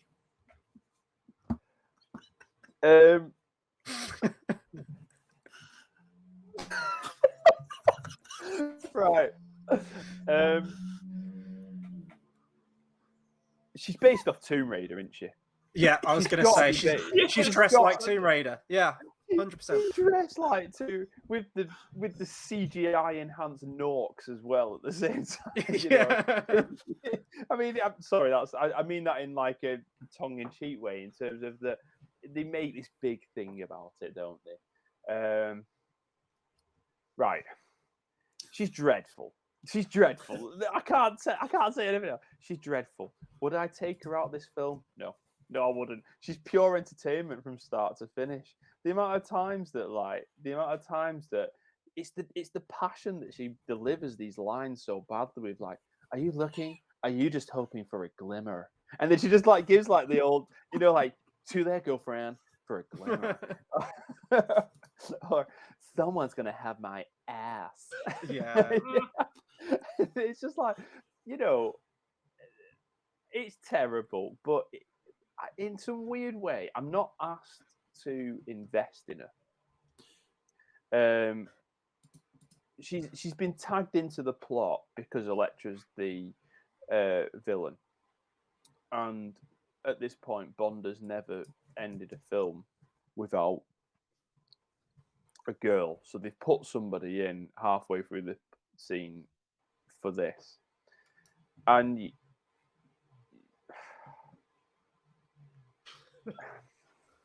She's there, isn't she? She's Mhm. there. You know, and if she wasn't in it, Robbie Coltrane would never call security and congratulate them. And that's what you got to remember. Christmas, yeah. She's not the worst Bond girl ever. I'll say that. No. Mhm. No, she's not. Well, that's so open-ended, John. You weren't on the Bond Girls episode, so I'm not. Okay, well, Give never me mind. Chris Jones and Madeline Swan every day. Oh yeah, absolutely. But that might change. But we're getting a second film for hopefully a redemption to make that character interesting. So and what we if all have Christmas our Jones had a second film? She could have been like Tracy level, you know. Yeah, come true. back and change our minds. No, Sorry, I've just got to say this. We've got a friend, David, who runs a blog and a new podcast called License to Queer. And he did an article about the first potential trans Bond character. And it was like in a parallel universe. And it talks about Bond going to a party and him bumping into Dr. Christian Jones, where Christmas Jones, he reimagined Christmas Jones had transitioned into Dr. Christian Jones, and that got a giggle out of me. I thought it was very imaginative. I think David was just trying to make her character more interesting than she actually was. Yeah. Oh, bless her. No, it's that because they still wanted to play both sides. They wanted to play classic Bond. There's a load of classic Bond stuff in here, isn't there, in this film? Mhm. But they want the progression on the other side and the developed characters. I think they just didn't have enough faith in the audience that but he needs someone to sort of go down with at the end. Sort of off after the mission's complete. You can't just. It has to end, doesn't it, with Bond with a girl, and it can't be Elektra. So I think they started from that idea, then go work backwards and we better put somebody in there that we need. Okay, there'll be a scientist. The problem is if they'd have done another great female character who's seen as fiercely intelligent, even though she's a scientist and she obviously must be bright, that would be too many for them. I think it would confuse from, oh no, this is the woman we're investing in. If there was a rival Bond girl throughout that people were thinking, oh no, James, she's the one you should be with, not Elektra. I think that would have taken some of the, the gloss off. Oh, hey, James, is she a baddie? Is she a goodie to the start? And then is Bond, how vulnerable is going to Bond put himself in with regards to Elektra? So I can see why they did it, but they didn't have to make such a bimbo, basically. I mean, that's what it is. A lot of it, isn't it? It's the clothes are ridiculous, and there's some. There's some great lines. With the. We'll get onto them later, hopefully, but it doesn't ruin the film for me. I can understand. No. Of course, she's not anything great at all, and she's probably one of the weakest bits in the film. But I'm not going to get too offended at it because there's so many other good things that I like about this film. You think from like a structure point of the film as well, like Elektra's character kind of serves that Bond girl role for like the first quarter of the film, or maybe just a bit way past the quarter mark of the film. And then when she makes that switch to the villain, you kind of need a character to be there with Bond to have some dialogue back and forth. Otherwise, it's just him on like a one-man mission. And, you could argue, License to Kill is kind of a one-man mission. But then, you've got Pam there and you've got Q, who's also in the film. And there's people for Bond to interact with in that film. If this was just sort of like Bond on his own, I don't think that's interesting. You need someone for Bond to either save or have some interplay with. But they didn't have to write her like this. What's really funny, though, and apparently this is a quote from Richards, who said she liked the role because it was, quote, brainy, athletic, and had depth of character in contrast to Bond girls from previous decades. She must have read the Elektra script. Yes. I mean, yeah, it's just, she's awful. She's absolutely awful. And I know that you guys, you say like, it doesn't ruin the film for you in any way, but that's the clash I'm talking about with this film that kind of rubbed me up the wrong way. Like, I love classic Bond when it's classic Bond, when it's Connery, Lazenby, when it's Moore, that's absolutely fine. But, you know, GoldenEye did kind of propel it in a new direction where it did kind of like homage the structure of, you know, previous Bond films, but it modernized it. And then, you know, Tomorrow Never Dies, very much kind of just like, you could argue it's like a run-of-the-mill 90s action film, but that felt like a traditional Bond film, but still very modernized. This felt like it was at odds with itself.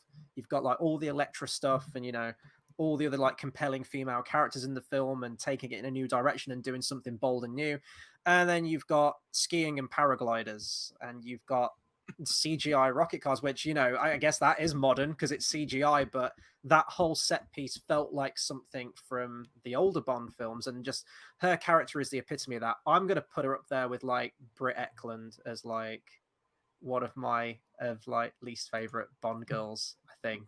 I'm going to go that far with this one. You know, you first see her and she's decked out in like the lab coat, and it's straight off, isn't it? And it's the hot pants and it's the tank top and it's everything. I did notice as well, good old Pierce Brosnan copping a feel when he's pushing her up the ladder. Did you guys notice that? He was straight in there, wasn't he? I mean, fair play to him. Like, if you got the chance, you go for it, right? But she's think of his friends, like, you know this. I mean, I know you've watched Friends recently, but you know when she's in it and she does the slow-mo hair swinging and Ross. Oh, is that her? Oh, okay. Yeah, and it's like I could just imagine like Piers Brosnan on set doing the same thing. But she's just utterly dreadful the whole movie, and I really wanted her to get Tracy'd at the end of the film, and unfortunately she didn't. So yeah, and I am wondering, like, I know I mentioned that you need someone there for Bond to interact with, but could the film have worked if you didn't have Christmas Jones in the film? Do you think it would have still worked? Like, do you think people would have been complaining that there isn't a Bond girl presence in the film? Because I think you still get that with Elektra. She kind of rides the line between being the villain and the Bond girl both at the same time in the film, I think. I think Skyfall's had that conversation, I guess you could say, that, you know, there's not really a Bond girl unless you want to count M. So that's the closest I think we've had to it since, I would argue. Obviously, you know, the new one, we've got three. We've got Sana Lynch, Ana de Armas, and Madeline Swan. So it's the first. Listen, if you take her out of the film, I think, Chris, you're going to miss your favourite one-liner of the night, potentially. So that's true. She's in it to serve. Her character name is there for a punchline. And I think that's all you can kind of say. And there's two jokes. It's because it's in Turkey as well.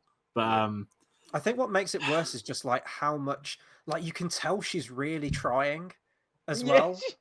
Like she's playing it like it's the most serious thing. Like her whole life has been leading up to this moment of playing this character, and it's just awful. Like, it's just complete exposition, and it's just absolute dross, isn't it? Yeah. Like, she's had a really tough time from people though. Like, she gets absolutely hammered by everyone, and it's like had an actual effect on her. And I don't blame her. It's just poor writing, and you know. Yeah, this happens when they invest into one good character, which might make a great segue. Should we get down to the one of the best characters of this film and many Bond films, Elektra King? You know, at the age of 3, guys have crushes on a lot of people. Elektra King was one of those. You know, back in Braveheart for me, I recognized her instantly, and I was like, yeah, Braveheart. That's where I know her from.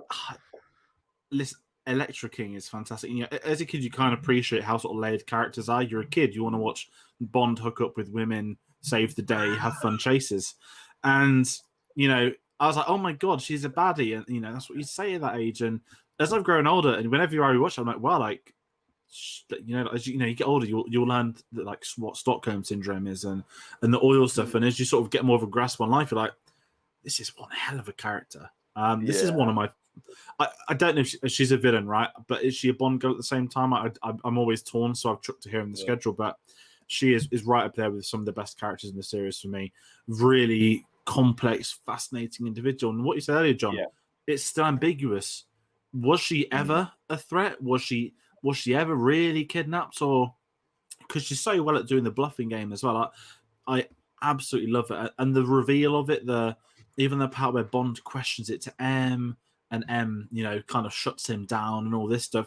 It's so well built up throughout the film, and it's just phenomenal. And when I was a kid, I used to laugh at how she died because it was really dumb. But actually, you know, it's a really good, powerful scene with the Brosnan side of things. So straight away, Elektra King, best thing about this film.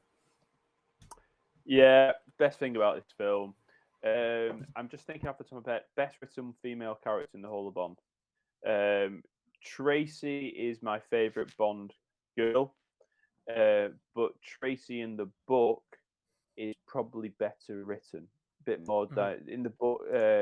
In the film, I think Diana Rigg's performance compensates for some of the things missing from the film and how she was written there. Obviously, there was I think there was a miscarriage in the book, and that's why she was suicidal at the start. Whereas in the film, you just have to buy that she's feeling suicidal from the start, and she's quite petulant. Trace, that's by the by. This character is written tremendously, and this is where Michael Apted comes into his own, because I think if you had Martin Campbell or Roger Spottiswoode, who are both phenomenal directors. Actually, I'll leave Martin Campbell out of that because Martin Campbell did a phenomenal job with Vesper Lind as well. But like Spottiswoode and some of the other great, even John Glenn, great, some of the great acting directors. You need something different with this film. You need to get a director who can really get a performance and out of what actually she's quite understated, isn't she? She's not over the top, she's very understated, I find, Elektra. And I think Sophie Marceau is it like it comes brilliantly. She genuinely believes that any man would fall for her, and you buy that. And barring the fact of how beautiful she is and all the rest of it, full props to the costume designer, because the costumes that she wears, the dresses are absolutely sensational and really just portray this mysterious, beautiful woman. You buy the Judi Dench's love for her, even when she's betrayed her. Even when that line of Renard says what she's worth 50 of me or whatever it is, and you really portray. Yeah, Judi Dench feels something for her. You can go with that as well. She's class. She's absolutely class. The death is the best way to do it. It's the best way to do it for me. Bond directly kills very few women in the whole of the series. There's indirect kills like Fiona Volpe, which he did kill her, but it was a shot from somebody else that he turns. Xenia, he didn't really do it. It was the helicopter going on. Mm-hmm. This is the sole reason that Elektra King has died is because Bond has pulled the trigger, and she's been goading him, and then he's been asking her to call him off, and he's like, he's getting really worked up, and she just doesn't believe it's going to happen, and it's actually quite shocking when he kills her straight. And you buy into the emotion that what's that cost, because he genuinely has felt something for her. And I don't think you can underestimate what a fate that is. That in one film, you firstly have someone who, after Tracy up to that point, probably has as much emotional connection with Bond up to that point in a film. So you buy a love story, but then she becomes a villain, and you completely buy that too. And you cannot underestimate how good that is. And this is the thing where I'm saying about you don't come to this film for the action. As I've grown older and I watch this film more and more, I think this is such an ambitious film. And in many ways, and I accept your point, Chris, in some ways it doesn't, and Christmas Jones is the perfect example of that. Mm-hmm. But in many ways, there is so much good of this, and I think people get too het up with Christmas Jones to actually appreciate what this film does get right, and Elektra King is top of that. Mm-hmm. Yeah, the casting is spot on. We've seen her in Braveheart as quite helped actually, because in that she's completely vulnerable, and Mel Gibson's there, sort of saving the day, and almost giving her a chance of another life, and she's in this awful marriage and trapped in that. She gets the last laugh though at the end, doesn't she? With that moment does, where, yeah. I don't want to make it a Braveheart review, but where she whispers in the ear of the king that like my successor is going to be of the blood of William Wallace. It's a great moment. She just plays it brilliantly. Yeah. Historically inaccurate. Don't care. Yeah, I don't care either. Yeah, it's fine. So I don't know. Audiences won't have known her apart from that. Really, international audiences. So they'll have seen her as someone alluring and quite innocent. So it works even better. The betrayal. It's quite. It might sound weird.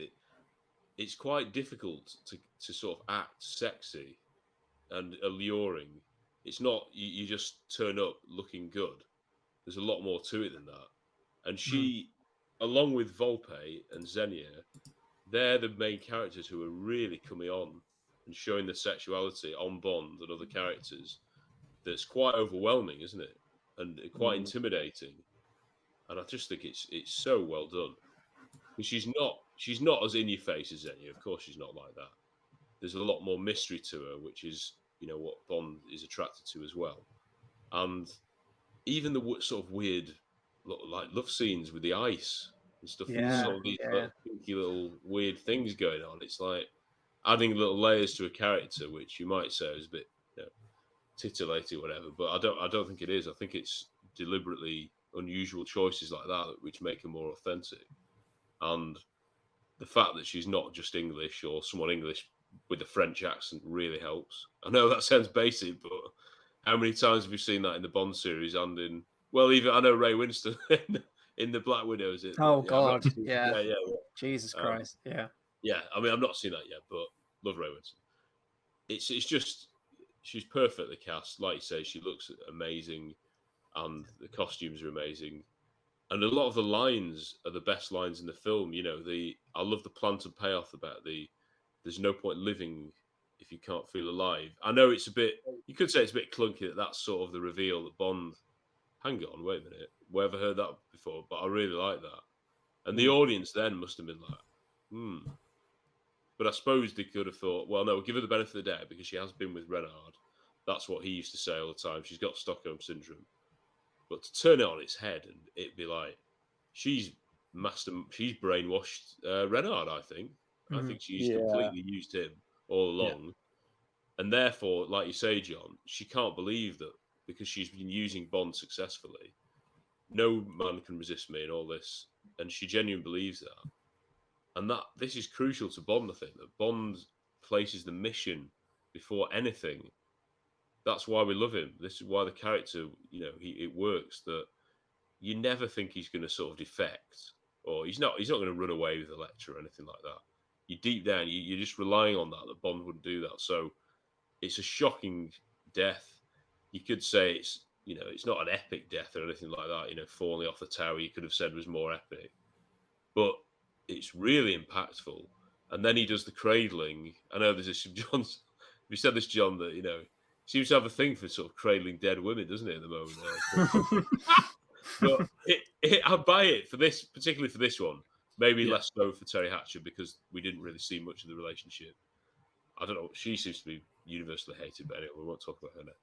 But yeah, with Elektra, I think it really works well. And M's sort of watching on, realizing how much Bond has been really drawn into her, and I think it's fantastic. And the torture scene is a fantastic scene. It could have come off really cheesy if you'd got the wrong actors, if you'd played it differently, but I think it works brilliantly.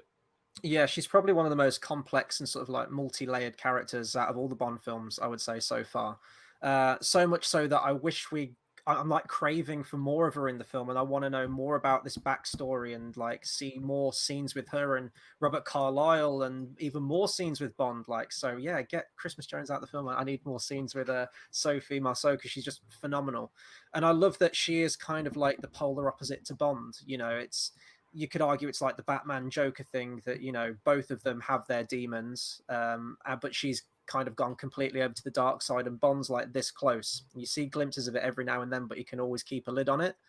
So it's nice that she's kind of like goading him and pushing it. It's like, come on, I want you to do it. I want you to, and he does it. And it's such a blunt death scene. I did expect that she might jump up. I thought, can't be that easy, surely. You know, just one shot and she's out. She's out for the count. But it does kind of work. And I think how Brosnan plays that moment straight afterwards as well, in that, you know, he says his one-liner, but you can sense the pain in him, you know, and that's the great thing about James Bond, in that he goes through so much and he just keeps suppressing it like all the time. And I just love the way that Brosnan plays that straight afterwards.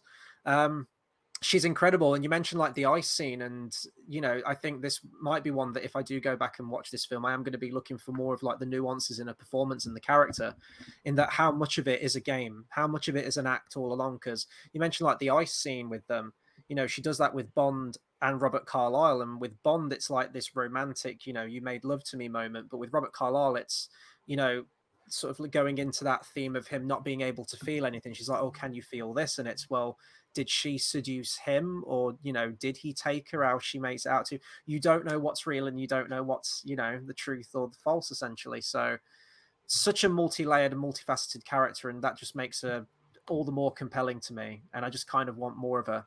And I don't know if we're going to sort of like move on to Robert Carlyle in a second. This is kind of the part that let me down, really. And I know this is a Bond thing where you dispatch with your main villain, and then you kind of have like the henchman or sort of like a lackey that he fights afterwards, and that kind of takes you out to the finale. But you could argue that's another subversion with this film in many ways, is Robert Carlyle a henchman, or is he the main villain? Because on paper, he is the one that you saw, you know, he is the big boss baddie that you fight at the end. He's the one who wants to. It's another nuclear bomb and submarine Bond film. I was like going through the checklist. I was like, submarine check, you know, nuclear bomb, plutonium check. And he serves that role, but I don't know. He feels kind of like more of a henchman to me. He's like he's being used, but you don't know if he is being used or if he, because, you know, there's this whole terrorist plot beforehand, and they kind of tee the film up with him being the main ringleader. I like the conceit that he can't feel pain, that he's been shot in the head and it will kill him. I just don't. I felt like they could have done more with Robert Carlyle's character. You know, again, it's a fantastic concept for a character, but he is just kind of a run-of-the-mill cliche bad guy to me by the end of the film, and he's not particularly interesting. And I think once you do dispatch with Elektra King 3/4 of the way through the movie, that has a knock-on effect with the ending, because I just kind of don't care about the ending. It's shot well, you know, it's another sinking submarine that reminds me of Titanic again, like the previous movie with Tomorrow Never Dies. Maybe that's because it is so very similar to the ending of Tomorrow Never Dies in terms of the location. Maybe that's why this felt like, oh, we're going here again, you know, retreading over familiar territory. But I don't know, because Carlyle's a phenomenal actor. He's one of the best British actors out there. If you guys have watched Train Spotting, you know, the character of Bigby, just larger than life, completely off the rails, just terrifying in those films. And the sequel, I thought he was great in Train Spotting too, as well. And I kind of wanted more of that intensity from him. I think everything was there for the character to be that intense, but as it comes across in the film, and I don't know if that's a problem with Robert Carlyle or the writing or the direction, it just didn't have that staying power. I was really excited when I saw his name in the opening titles, and then the result of what we got was just kind of the run-of-the-mill henchman, really. Renard's a fascinating. So I know we spoke about it this morning, and I've been thinking about it a lot today, because obviously, you know, I saw Full Monty for the first time last week. I'd never seen it before. It was on that endless list, and I saw Train Spotting a couple of years ago. So this was my introduction to Robert Carlyle, and everything I saw him. Oh, it's, you know, it's Renard. So I've had the sort of Uno reverse card effect where I've sort of found him through Bond, and it's kind of what's the because it's a really tough one, because I don't know if they wasted him or not. Because I love the fact he reminds me of Bane. I was thinking that. If you drill it down, he is a henchman, but he's in it enough to be a villain. But he's the secondary villain. So I'm always really torn with people like that, because I think he's above a henchman but below being the main villain, if that makes sense. So I don't know if there's a term for it, but you know, if you sort of take the clocks to 9 if you want this humongous twist, it's the Bond girl that's been the villain all along. Having, you know, contextually 99. Big B and I forgot what was called in Full Monty, but Robert Carlyle is the new Bond villain. You look at how we do it today, right? Rami Malek off the back of Bohemian Rhapsody and I, Robot, Javier Bardem after No Country for Old Men, Christoph Waltz after Everything, and Spectre. It's fascinating that they still kind of had this approach, I think, in the 90s, that Sean Bean, the up-and-coming actor, Jonathan Pryce was, the thespian playing the over the top incredible role, and then it's like Robert Carlyle is like, you'd imagine at the time like he would have been a nailed on favorite to be in the same way we kind of joked about Mark Strong, because you said if this was today it'd be Mark Strong, and it's that guy that who can you bring in? It's a safe pair of hands. It's going to do so well, but this is where I'm lost. Like, is Robert Carlyle wasted? Because I think I'm not going to say he's great in it. I'm not going to say he's bad in it at all. I think the role he is given, he does the best anyone probably can do with it. The whole concept of he's sort of, he's dead on entry. He can't feel pain. The really weird scene when he comes out of a tree always makes me laugh. Well, it's not trees, it's like the rocks behind the thing, and with Davidoff and all that kind of stuff. And, David Arnold gives him a villain theme as well, which is really cool, and it's quite eerie, and it builds up so well to the twist that actually, Elektra King is the villain, and she's not just the villain, but she had him on a leash, and he is this, expert terrorist and stuff like that. So I'm really torn with it because I really like him, but at the same time, I look at it now, seeing his other films, seeing over the last 20 years, and like, did they waste the Robert Carlyle as a villain card? I don't know, and that's where I kind of stand with it, because you're not getting the best out of him, but also, would he be the kind of actor that would just take a really obviously Bond villain role? I don't know. So it's a really interesting one because I see both sides of it, and I honestly don't know where I am. After watching it again last week, I'm so in love with Elektra that Renard's like an afterthought. And you get to the submarine fight, and we know Bond's going to win, but it's also how do you kill someone that's already dead? I know that's a kind of question mark, but yeah, like torpedo the uranium, plutonium, whatever it wants to be, missile through him. That's weird. Yeah. A very weird death, and it's an intense scene before that. Like, I love the stuff where, he's like when she has to keep ducking under the water and she's got to hit the button, to open the hatch for him to get back in. That stuff was the most tense stuff of the finale for me. And then you have your final throwdown with Renard. I was like, it's not a good fight. I don't. And he's a bit.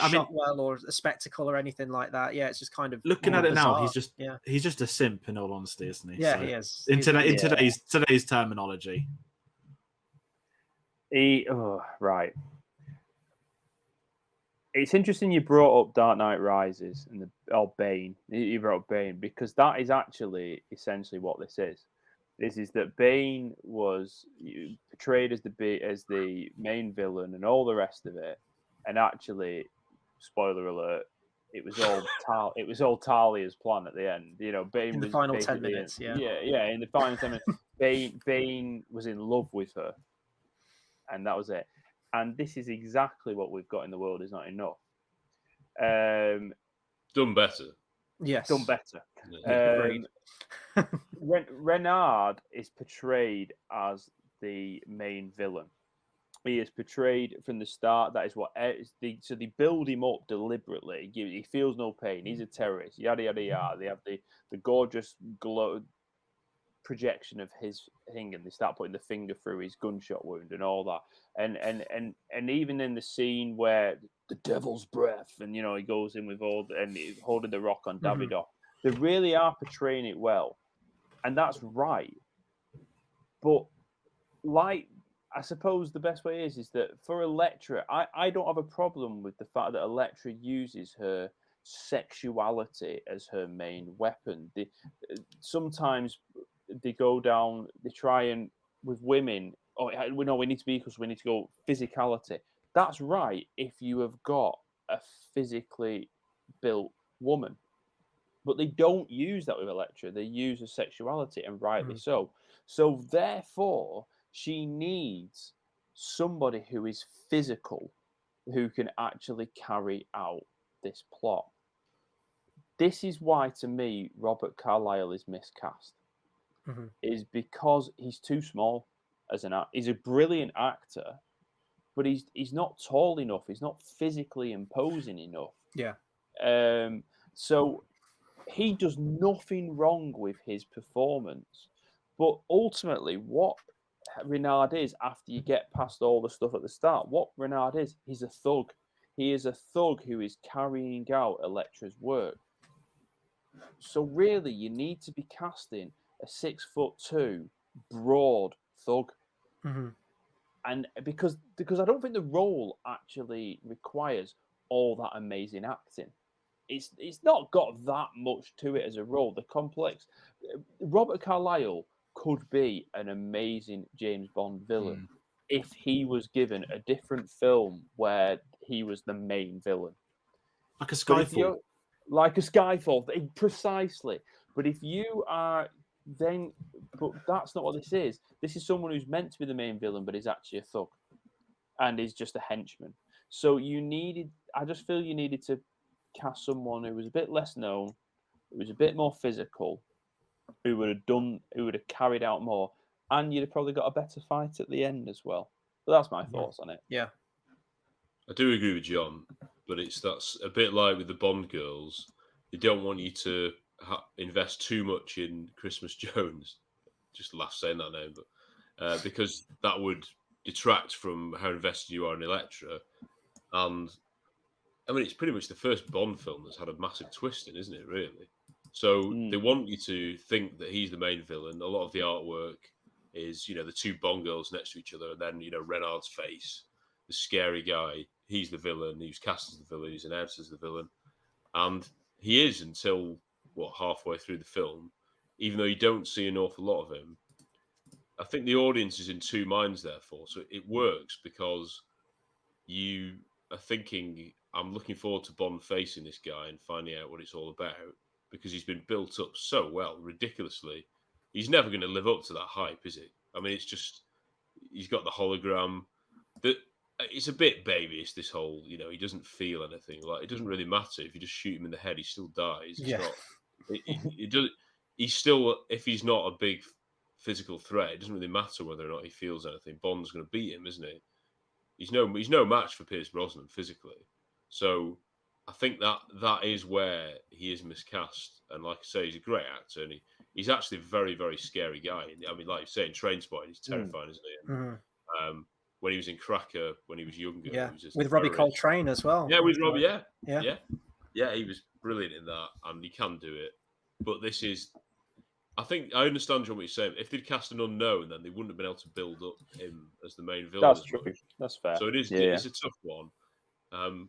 It's an interesting role. It's a bit different, and I don't think he doesn't. There's nothing of it, annoys me or thinks, oh, this should have been done a lot better. It is just, it's that physicalness, and they could have had maybe a better fight in the mine, and then they could have had, the fight is good in the submarine. I love how it's like you say, Titanic, it's the wrong way up and everything. But if it was with a real badass, Mr. Hinks type, maybe not quite that big, maybe not a complete henchman, but someone who's a bit more physically threatening. Like even Sean Bean was. I mean, that's Sean Bean. That end fight is for me one of the best in the series. It's proper scrap, isn't it? When they're going down the ladders and everything. You feel it all. That's class. So yeah, it's caught between two places again because they are trying so much. And yeah, I agree. It's so hard. When we did a best henchman thing, it was like probably better include him. But then, Elektra, we did a best Bond girls, but she's definitely going to be in our best villains special, of course she is. And I think it is different to the, Orlov and Kamal Khan, Whittaker, and I suppose it's a bit more like the Whittaker and Koskov, because Koskov's the betrayer. Whereas, he's always going to be a baddie, Renard. He's never going to become good. But I think he is miscast. I hate to say that. I wonder what it would have been like if he played it more like unhinged, like his character in Trainspotting. I don't know I think it would have been more memorable. Might have been straddling the lines to being a little bit campy, maybe. I don't know whether that would have fit the film or not. Like the motto in the film, because we're going to get onto the music in a minute, and I knew it from the main theme, and then I was like, oh, they worked that line into the actual film. There's no point in living if you can't be alive. Reminds me of like the Kurgan or something from Highlander, like it's better to burn out than to fade away kind of thing. And I wonder if you had like a character, he's physically imposing, he's like completely off the rails, unhinged, like doesn't care if he lives or dies kind of thing. And that is the whole conceit of Carlyle's character. I wonder what that would have gone like. We don't know. That's just conjecture, but maybe that's just, it would have been too over the top and wouldn't have really fit the theme. But then again, they have got some crazy shit in this film. That CGI minecart thing, we'll get onto that later probably. Let's talk the music for this thing then. So The soundtrack, once again, David Arnold. I don't enjoy it as much as last week's score. I will say that. I think that was more memorable to me, but it still hits all the beats. You know, it's got some great new themes in there. I love Elektra's theme. That's sort of like recurring throughout. And you mentioned that as well. Robert Carlyle's character's got a theme too. You know, the Bond, when the Bond theme kicks in, it's all you want from it, isn't it, really? So it's a solid score. I don't like it as much as last week. I don't think it's quite as memorable as the one from Tomorrow Never Dies. There is a rejected Bond theme from this one, which actually isn't on Wikipedia, but I did find it on YouTube earlier. It's by a band called Straw. It's not great. It's fine. I'm glad that they went with the one that they did on this one. There is a line in there, actually. He sings throughout the song Mr. Kiss Kiss Bang Bang, which I thought was a nice reference to Shirley Bassey's unused one from, I think it was Thunderball, actually. That was an unused one for. So that was quite a nice nod, but as a song, it's not that great. And apparently Arnold wrote one that was going to be the original end credit song as well, called Only Myself to Blame, which was sung by Scott Walker, which apparently is on the album. I think it's track number 19, It says. I have listened to that. I'm not a fan of it. I do like that it uses Elektra's theme. So again, you've got that sort of like orchestral connection to it. But I guess I'm being the only Scott Walker song that I've listened to today. I guess I can say that I'm not a Scott Walker fan. It's just the voice is it's a little bit too Matt Monro for my liking, which works for From Russia with Love. But by this point, I don't think that would have fit the film, in all honesty. Now, the title track, The World Is Not Enough. I have been a defender of this song for ages since I first heard it. I think that this is probably one of the darkest Bond themes. And, you know, now seeing the film, it ties in with Elektra's character, I think is absolutely perfect. I haven't listened to any other garbage songs, but it does feel very 90s. It feels alternative. It feels dark. Feels quite different, but you know, when that chorus kicks in and you've got the strings behind it, it's like, this is a Bond theme. It still feels like a Bond theme in many different ways. I like the title sequence as well, how you've got like the oil as well, like the women that are all kind of like oil in this one. I thought that was quite a nice nod to the main plot of the film. But yeah, I absolutely love this. I don't know if it'd be top tier Bond theme for me, but it's close. It's definitely one that I listen to a lot, and I definitely listen to this one more than I do Tomorrow Never Dies, for example. But I think that this one really fits the tone of the film when it's being serious, and you know, it's not constantly cut into Christmas Jones and the wacky stuff that I'm not a fan of. But I think thematically, in terms of how it ties in with the film itself and the character in the film, I think it's probably one of the best. This theme is an interesting one. So I didn't care for it sort of growing up. You know, as I've said every episode, music's not my forte at all. So don't take my word for it whenever someone wants music advice. But I think Chris, when you started listening to them, you're like, I like was. I was like, no, I'm not a fan of it. You know, made a garbage pun as everyone does. And I was listening to, I think it was a podcast or YouTube video, but they were talking about the song, and it was kind of like, you read into the lyrics, you will see that it's from Elektra's point of view. I think it might have been A to Z when they did the Dave Arnold one, because Chris Cornell does the same thing, that you know, my name's essentially James Bond saying everything as well. So it was really interesting. I went back and listened to the song. And obviously, I hadn't seen the film. I was holding it off this week, and I was like, it just clicks like that. That suddenly I was like, everything kind of makes sense now. The tone of it, the guitarist, all of it, and it's been the one I've been playing the most. It's kind of really sad at the same time, because the monsters at Spotify have somehow fell out of garbage, so you can't actually listen to it anymore, which is horrible. But Amazon Music's got it, so it works on Alexa still. But this has grown tremendously on me. I absolutely love this theme. I think it's one of definitely the most underrated ones. I think, you know, you've got your top tier ones, right? You know, you'd argue Goldfinger, Skyfall, like the prestigious, the public's top ones, right? Not just the ones that Bond fan likes. And I think this is one that Bond fans will know better than the people that aren't really Bond fans, if that makes sense. That normal people won't know the song, or it's not been big enough to play on radio, whereas your Goldfinger still can, Skyfall still can, all that kind of stuff. So it's really fascinating, this one. I think this is up there. And when we do the tier video, I'm intrigued to where I'm going to put it, but I think this is definitely top 10. Could it be pushing top 7, 6? I don't know yet, but it's the U-turn on this for me is massive. Absolutely love it. Not U-turn on anything else though. I'm going to get out there. Yeah, I think underrated is the best word to describe this song. It's a song that if you were casually listening to, you know, it's a bit whiny, but then actually if you put it into the context of the film, the lyrics are sensational. There's a gorgeous bit of strings going on as well. Arnold, beautiful going on there. To me, it's synonymous with the film in terms of when you watch it younger, you may, oh, it's cool, that's all right, and then actually as I've grown older and I've watched the film and I've seen so much more in it, I see that so much more in it in the actual song as well. And I think there's a lot of meat there. We're going, I think of The Man with the Golden Gun. I quite like that song, in terms of like the melody. The lyrics are shambolic. But they're gloriously shambolic. And like we've gone completely the opposite way. This is a thinker's song. But I actually think, barring the Christmas Jones thing, this is a thinker's film as well, for when it comes to Bond. So I'm a big fan. Where would it come in my rankings? I actually like, the problem I have is there's only 2 Bond songs I dislike. That's the issue. So I can be ranking things at 21 and feeling well guilty about it because I love the song. I think it came out. Well, I know I'm guessing what one of those is. I think I can guess what that second one is. I'm guessing both. Can I just guess? Is it Die Another Day and Quantum of Solace? That's what I'm thinking. No, I have made a slight U-turn on Quantum of Solace. I'll find Die Another Day. I did as well. It's Die Another Day, 100%, and it's The Turd Is on the Wall. Those two are. No, Quantum of Solace, I've had a bit of a U-turn. I think there's a good song in there. It's just horribly produced. That's my thing. I think when you look at the lyrics of that song, another one, cracking lyrics, it just needed a different vocalist and it needed David Arnold to produce it as opposed to Jack White. But, sorry, tangent. Back to What Is Not Enough. It probably comes in about 15, and that's something like that, and yet I still love it. It's an 8 plus 10 out of 10 song. It's a good song.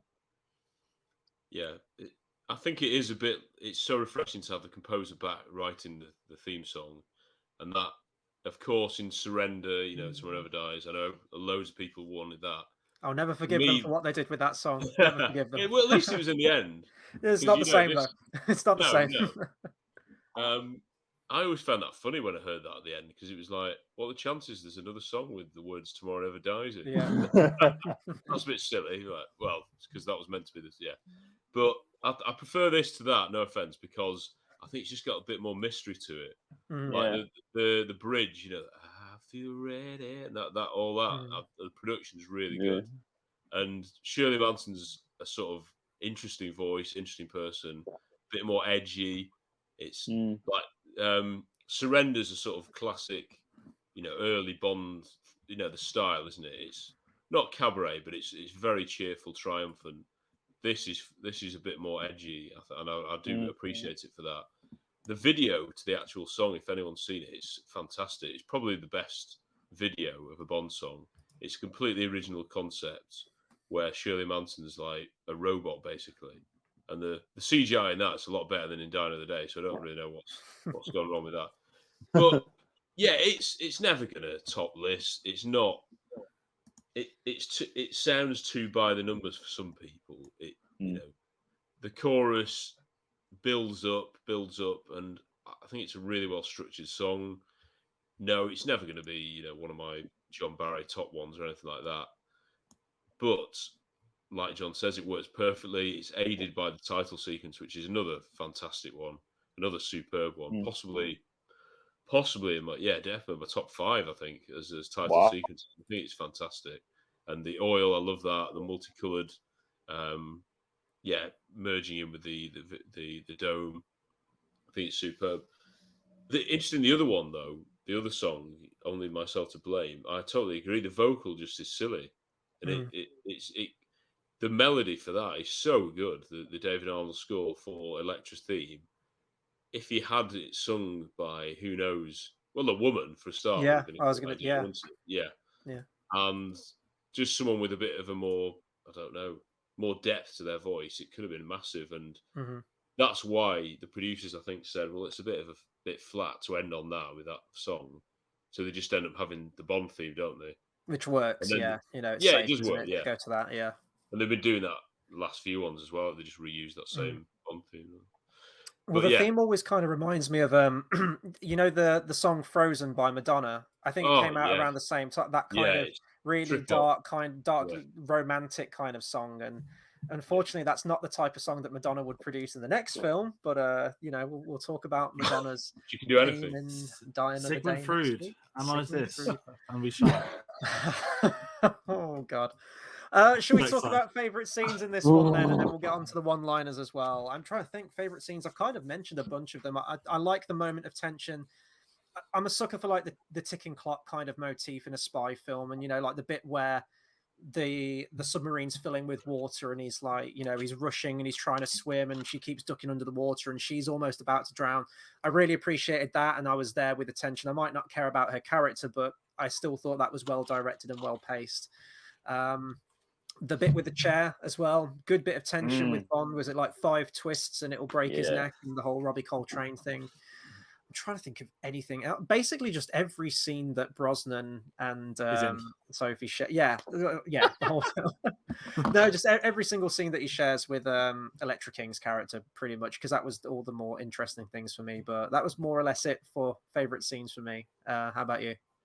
I'm going straight in for the skiing scene. Oh yes, there's been many skiing scenes in the James Bond films, and this is without a doubt one of my favorite ones, because this did something that Fast and Furious 7 would go on to steal: the cars coming out of the plane with parachutes. Except this isn't CGI. This is the game was incredible for that, but just the idea of, why don't we put a parachute on the back of, what is it? Is it a paraglider they call it, or para hawk or something? I don't know. Yeah. Parahawk. And just that shot of when they're skiing, it's all lovey-dovey like on a Majesty's. You just look up, it's like, the hell's that? There's like 10 flying things. I'm just sat there. Obviously, it's not, in an ideal world, you could put Willem Dafoe's Green Goblin as all of them, just slowly coming into the atmosphere. But I love the whole scene because it's so inventive, and skiing's been done to death in Bond, and is it the first? No, Dalton did it, of course. He did the car stuff, but you had View to Kill with the Beach Boys as well, and all that kind of stuff. But the timing was right, I think, for Brosnan to get the chance to do it, and it just felt new. And I just love it. Reminded me, I always laugh because it reminds me of Return of the Jedi with the speeder bikes. Like, here is one machine off course by a centimeter. Yeah, it's like a fantasy sketch, like ready to go. But I think my favorite part of all of it is the one that he thinks he's done it by jumping off a cliff. And it's like, no, we have. So you're back at the lodge, isn't it, or something? Oh yeah. The whole those sequence things is fly? incredible. I couldn't tell, because in that scene it looks like it kind of banks back around and flies back up. They have a slow descent. They're gliding. Yeah, they're gliding. I thought they could fly in that scene. Like, it looks like in things in America that all the alligators and snakes like rip everyone off one knee, don't they? But that sequence is great. And then I guess you've got the jacket thing is dumb, but the whole her playing up the claustrophobia as well, which isn't true, and it's just how good is she in that scene? And always been my favorite scene, and they're in it as well. But I was going to say, it's a cracking bit of luck when he he opens the suit and they're right at the surface of the snow. Like, what if the whole mountain had come down on them? Like, it's great that you protected yourself, but then you've got feet and feet of snow above you. Like, it's Bond though, isn't it? It's fine. It's fine. I don't know what I can say as my favourite scene. I just love this film from start to finish. I mean, to me, it's just the one that comes to my head. The Caviar Factory. Yes. I have no problem with the Caviar Factory whatsoever. Whilst it's quite blatantly Pinewood Studios, what I will say is helicopters with buzzsaws. You've not seen it in any other film. It's got a setup. It's got a setup as well, because they're earlier on. I love that. It's got a setup. That's what Bond's all about for me. It's all about innovating and just trying to do something new. And you go, Bond does that.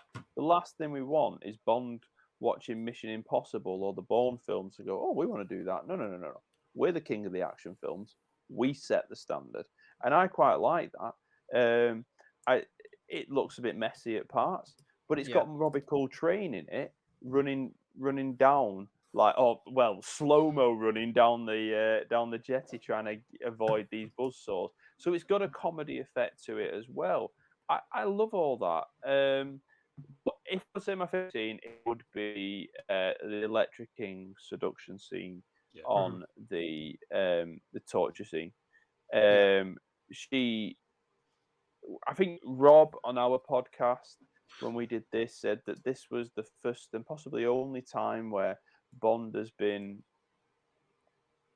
let's say, sexually harassed, if you like. There's the silver one in Spectre, but in Skyfall, sorry, but this is Bond being made to feel uncomfortable. He has got no kind of. Sorry, go on. Ice cream. Go on, George. Ice cream. Roger Moore. What was her name? The ice skater. Oh, Baby. Oh, Baby. Yeah. That's Well, the one you with could the gold medal. Try putting your Death clothes control. Yeah. And I think that Brosnan plays that well. We've got Brosnan's pain face going on. We've got Sophie Marceau absolutely loving it, and one last screw and all that and going on. And then just for Robbie Coltrane to come on and have his final moment there to actually shoot the cuff and save Bond. It's a cracking scene. I love that. Absolutely superb. But that scene doesn't work in the same way as it does if you haven't had an hour and 20 minutes of buying into Elektra beforehand. Yeah. And that's the payoff, is in terms of that you've bought into this character. And it's very rare in a Bond film that you have to invest in characters. And this one does it superbly well. And Brosnan looks awesome in his white outfit as well, in his blue shirt. Yeah. He looks the man there. The dive. Oh, the dive. He goes in like GoldenEye again, doesn't he? He goes in to do it in the same way. Continuity. Yeah.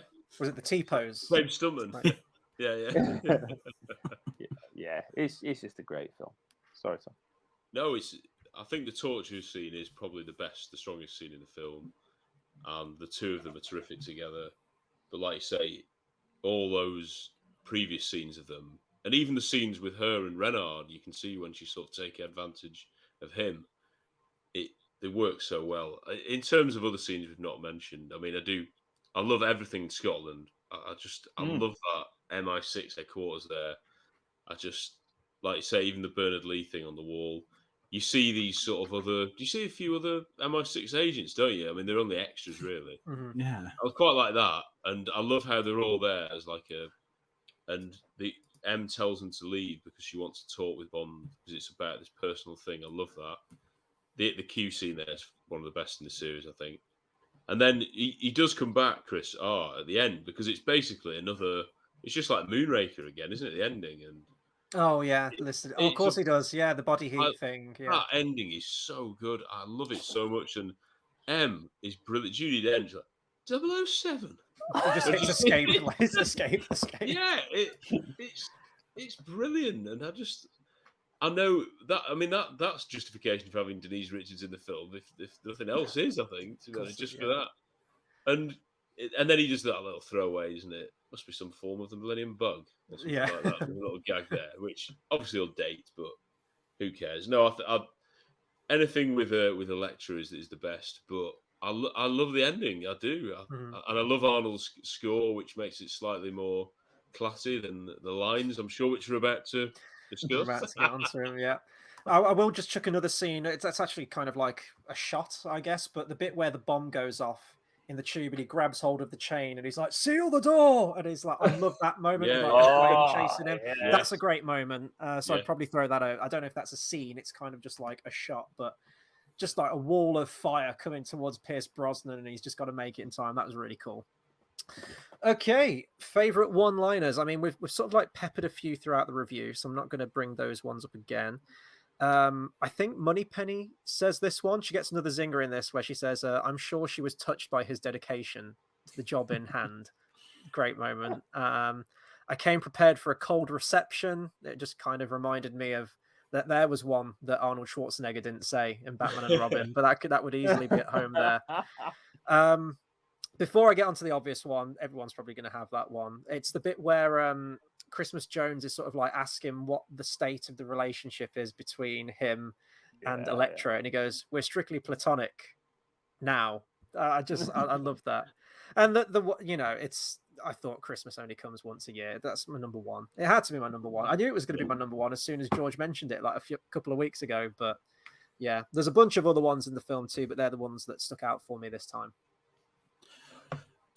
I mentioned the Hagrid one, so I'm trying to think of some more. The Back to the Lodge one I had a laugh at just because it's from one of my favourite scenes, but I've got one that I think just a terrible line, which I find quite funny. It's when Renard Davidoff kind of lives a couple of minutes longer, and Renard has a really terrible line where it's like, "You start your new job, don't be late today." Do you remember he says something really weird at the end of the rock scene? And I'm like, is this meant to be funny?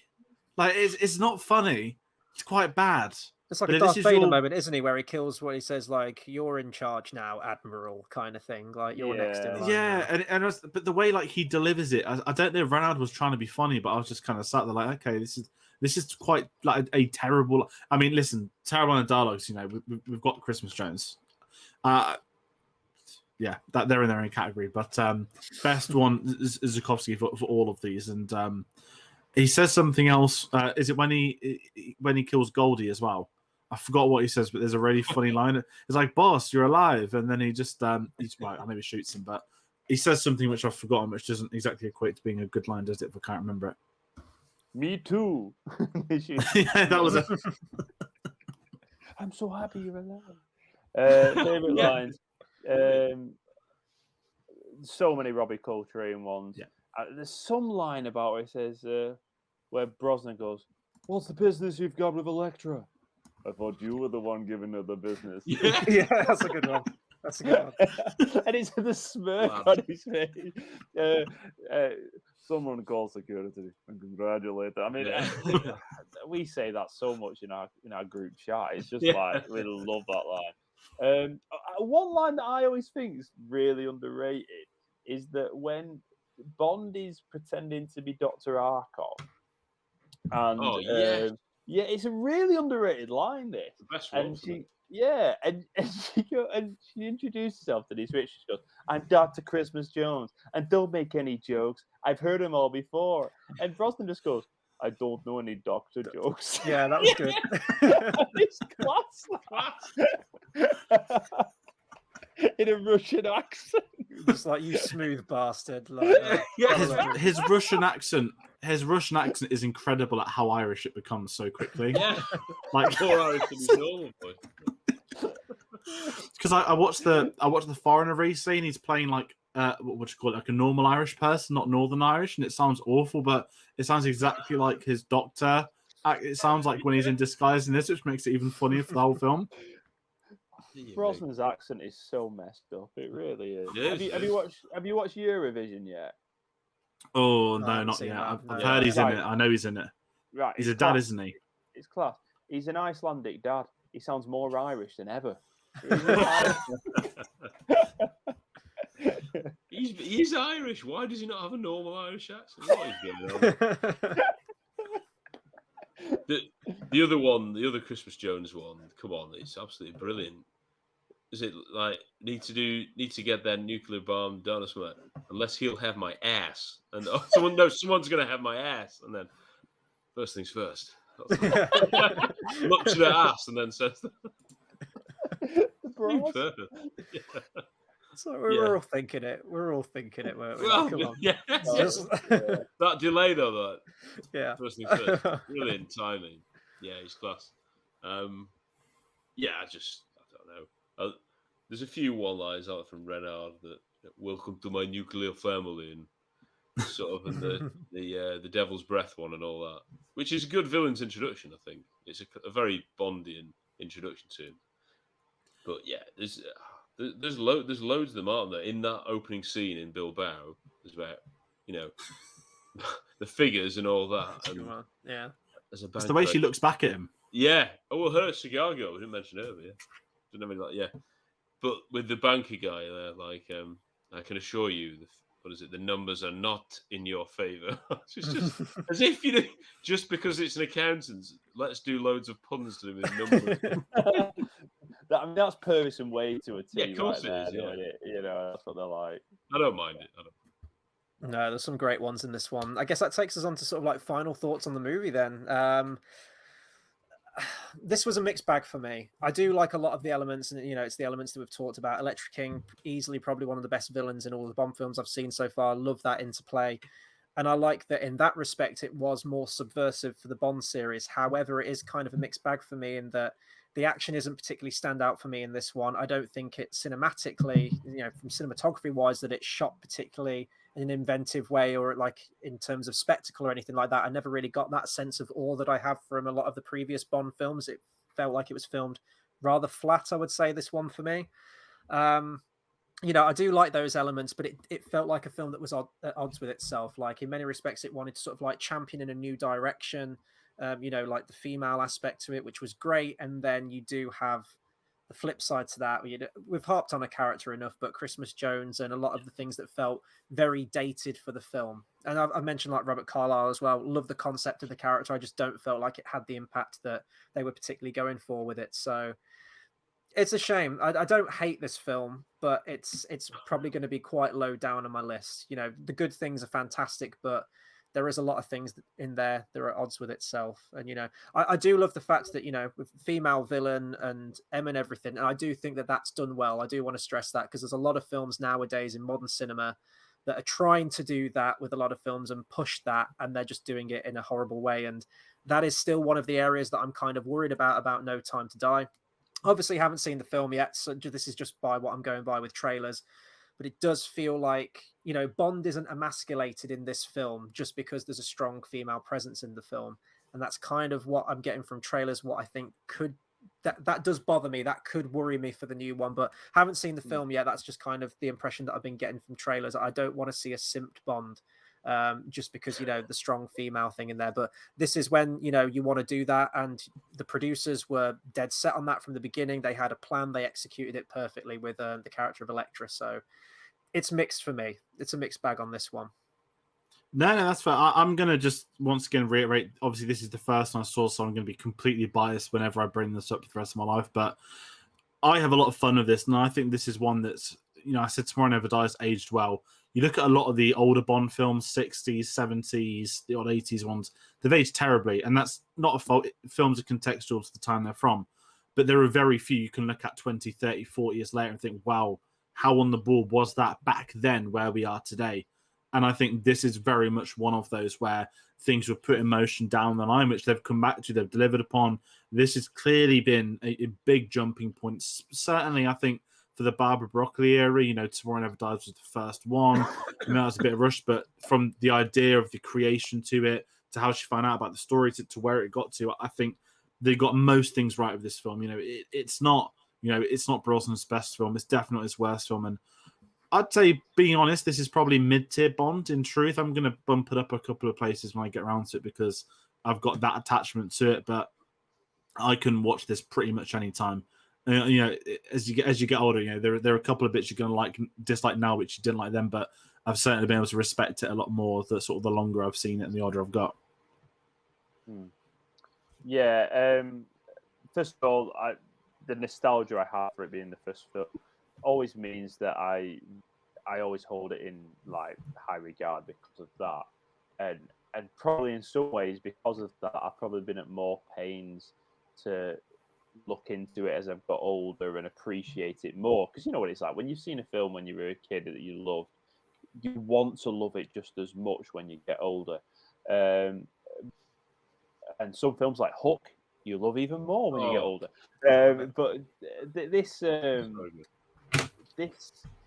film to me is so ambitious.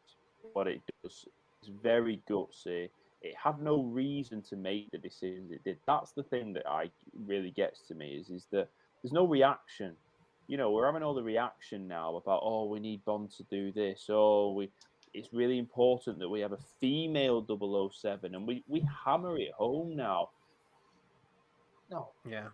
No. Let it be natural. And this was a natural choice. And I don't think that it gets the credit it deserves for that. I think the character of Elektra is absolutely fantastic. And I think Brosnan gives a great performance to go with it. I'm not oblivious to its faults, but I said this in the review, is that whilst like Christmas Jones is a bit of a car crash, and there's a lot of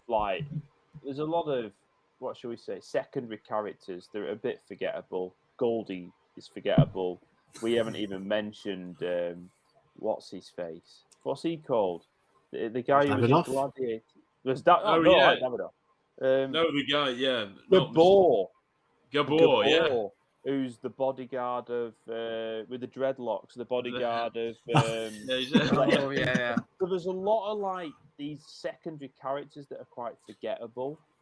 But even with all that, the only three characters you have to invest in this film are M, Elektra, and Bond, and they all pull out the best performances for me. Maybe M in Skyfall might be an overall better performance, but I actually prefer what they do with her here now. And therefore, I will always watch this, and it delivers a home run every single time for me. And in my rankings, it's actually my sixth favourite James Bond film. And it's my second favourite Brosnan film. I'd still put GoldenEye above it. But I think there is so much to love. And we've touched on it quite a bit, but for the big praise that Skyfall gets, especially when it came out, well, hang on a minute. Let's just have a look at the plot. MI6 was blown up, so you have to move to Scotland. Well, I think I've already seen this in The World Is Not Enough.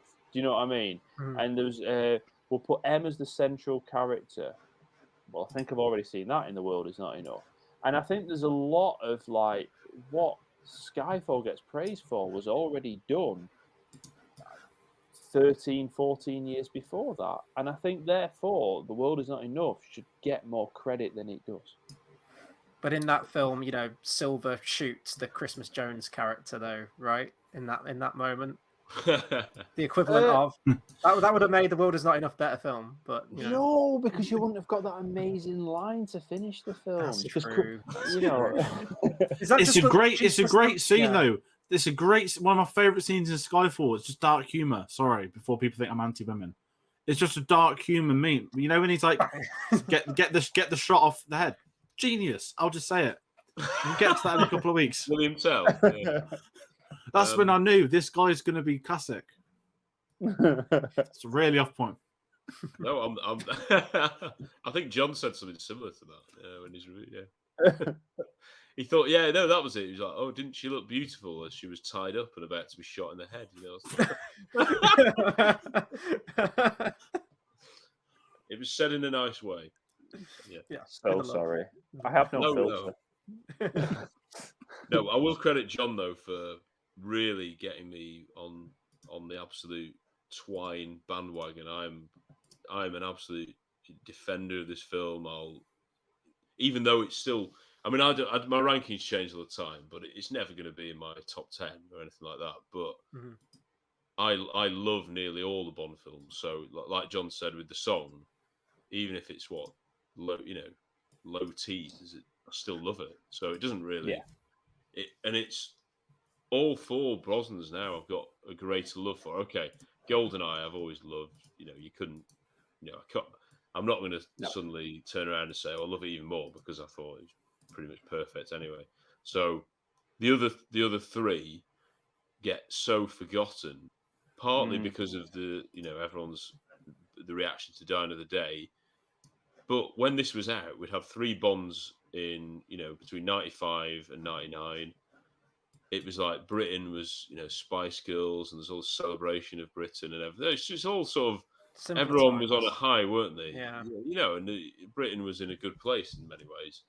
And I think we took it for granted a little bit, having a regular Bond, doing sort of regular Bond adventures we wanted. And like John says, but no, we're going to go one beyond that. We're going to get some personal angle into it. and we're going to give Pierce Brosnan. It's his Honor Majesty's, really. I know that sounds silly in a way, but it's the only real equivalent we'd had until then, until of course Casino Royale came out. Now, yes, the action I think lets it down in a sense that some of them could have been better, but you've still got the terrific boat chase. I don't know whether that could have improved. I think that's superb. The skiing one, it's got some great ideas, but it's not executed well enough for me, I don't think. The pipeline, I'm not as keen on that whole bit. It's quite depressing. I'm not as into that bit. And yeah, I know what you're saying, Chris, about the end, sort of the underwater stuff.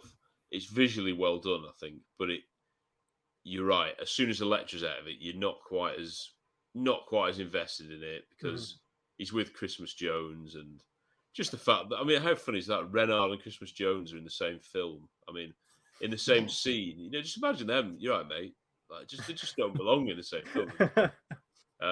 No, I love this film. I really do, and it's grown on me. I think it is Brosnan's best performance as Bond, and I think it's possibly the best Bond girl, possibly, if you count her as a Bond girl, and best female character probably. And we've got the end of Q and a lovely scene like that. I was really content, and I think I took it for granted at the time that Bond was in such a lovely place where I was enjoying the films. They weren't being silly like they went, or they weren't doing something too stupid either. So, yeah, I think it's always been underrated by myself. So I'm trying to put that right. And yeah, it might not be one I'd throw on as soon as like Man with the Gun, who no one likes that one, Phil. No, because that's just silly, isn't it? It's fun, and I really enjoy it. I grew up with it. But this is a technically better film. It's got so much going for it. And sadly, Michael Apted died quite recently. And yeah, it was January, I think, wasn't it? Or something? Yeah, he doesn't get enough credit.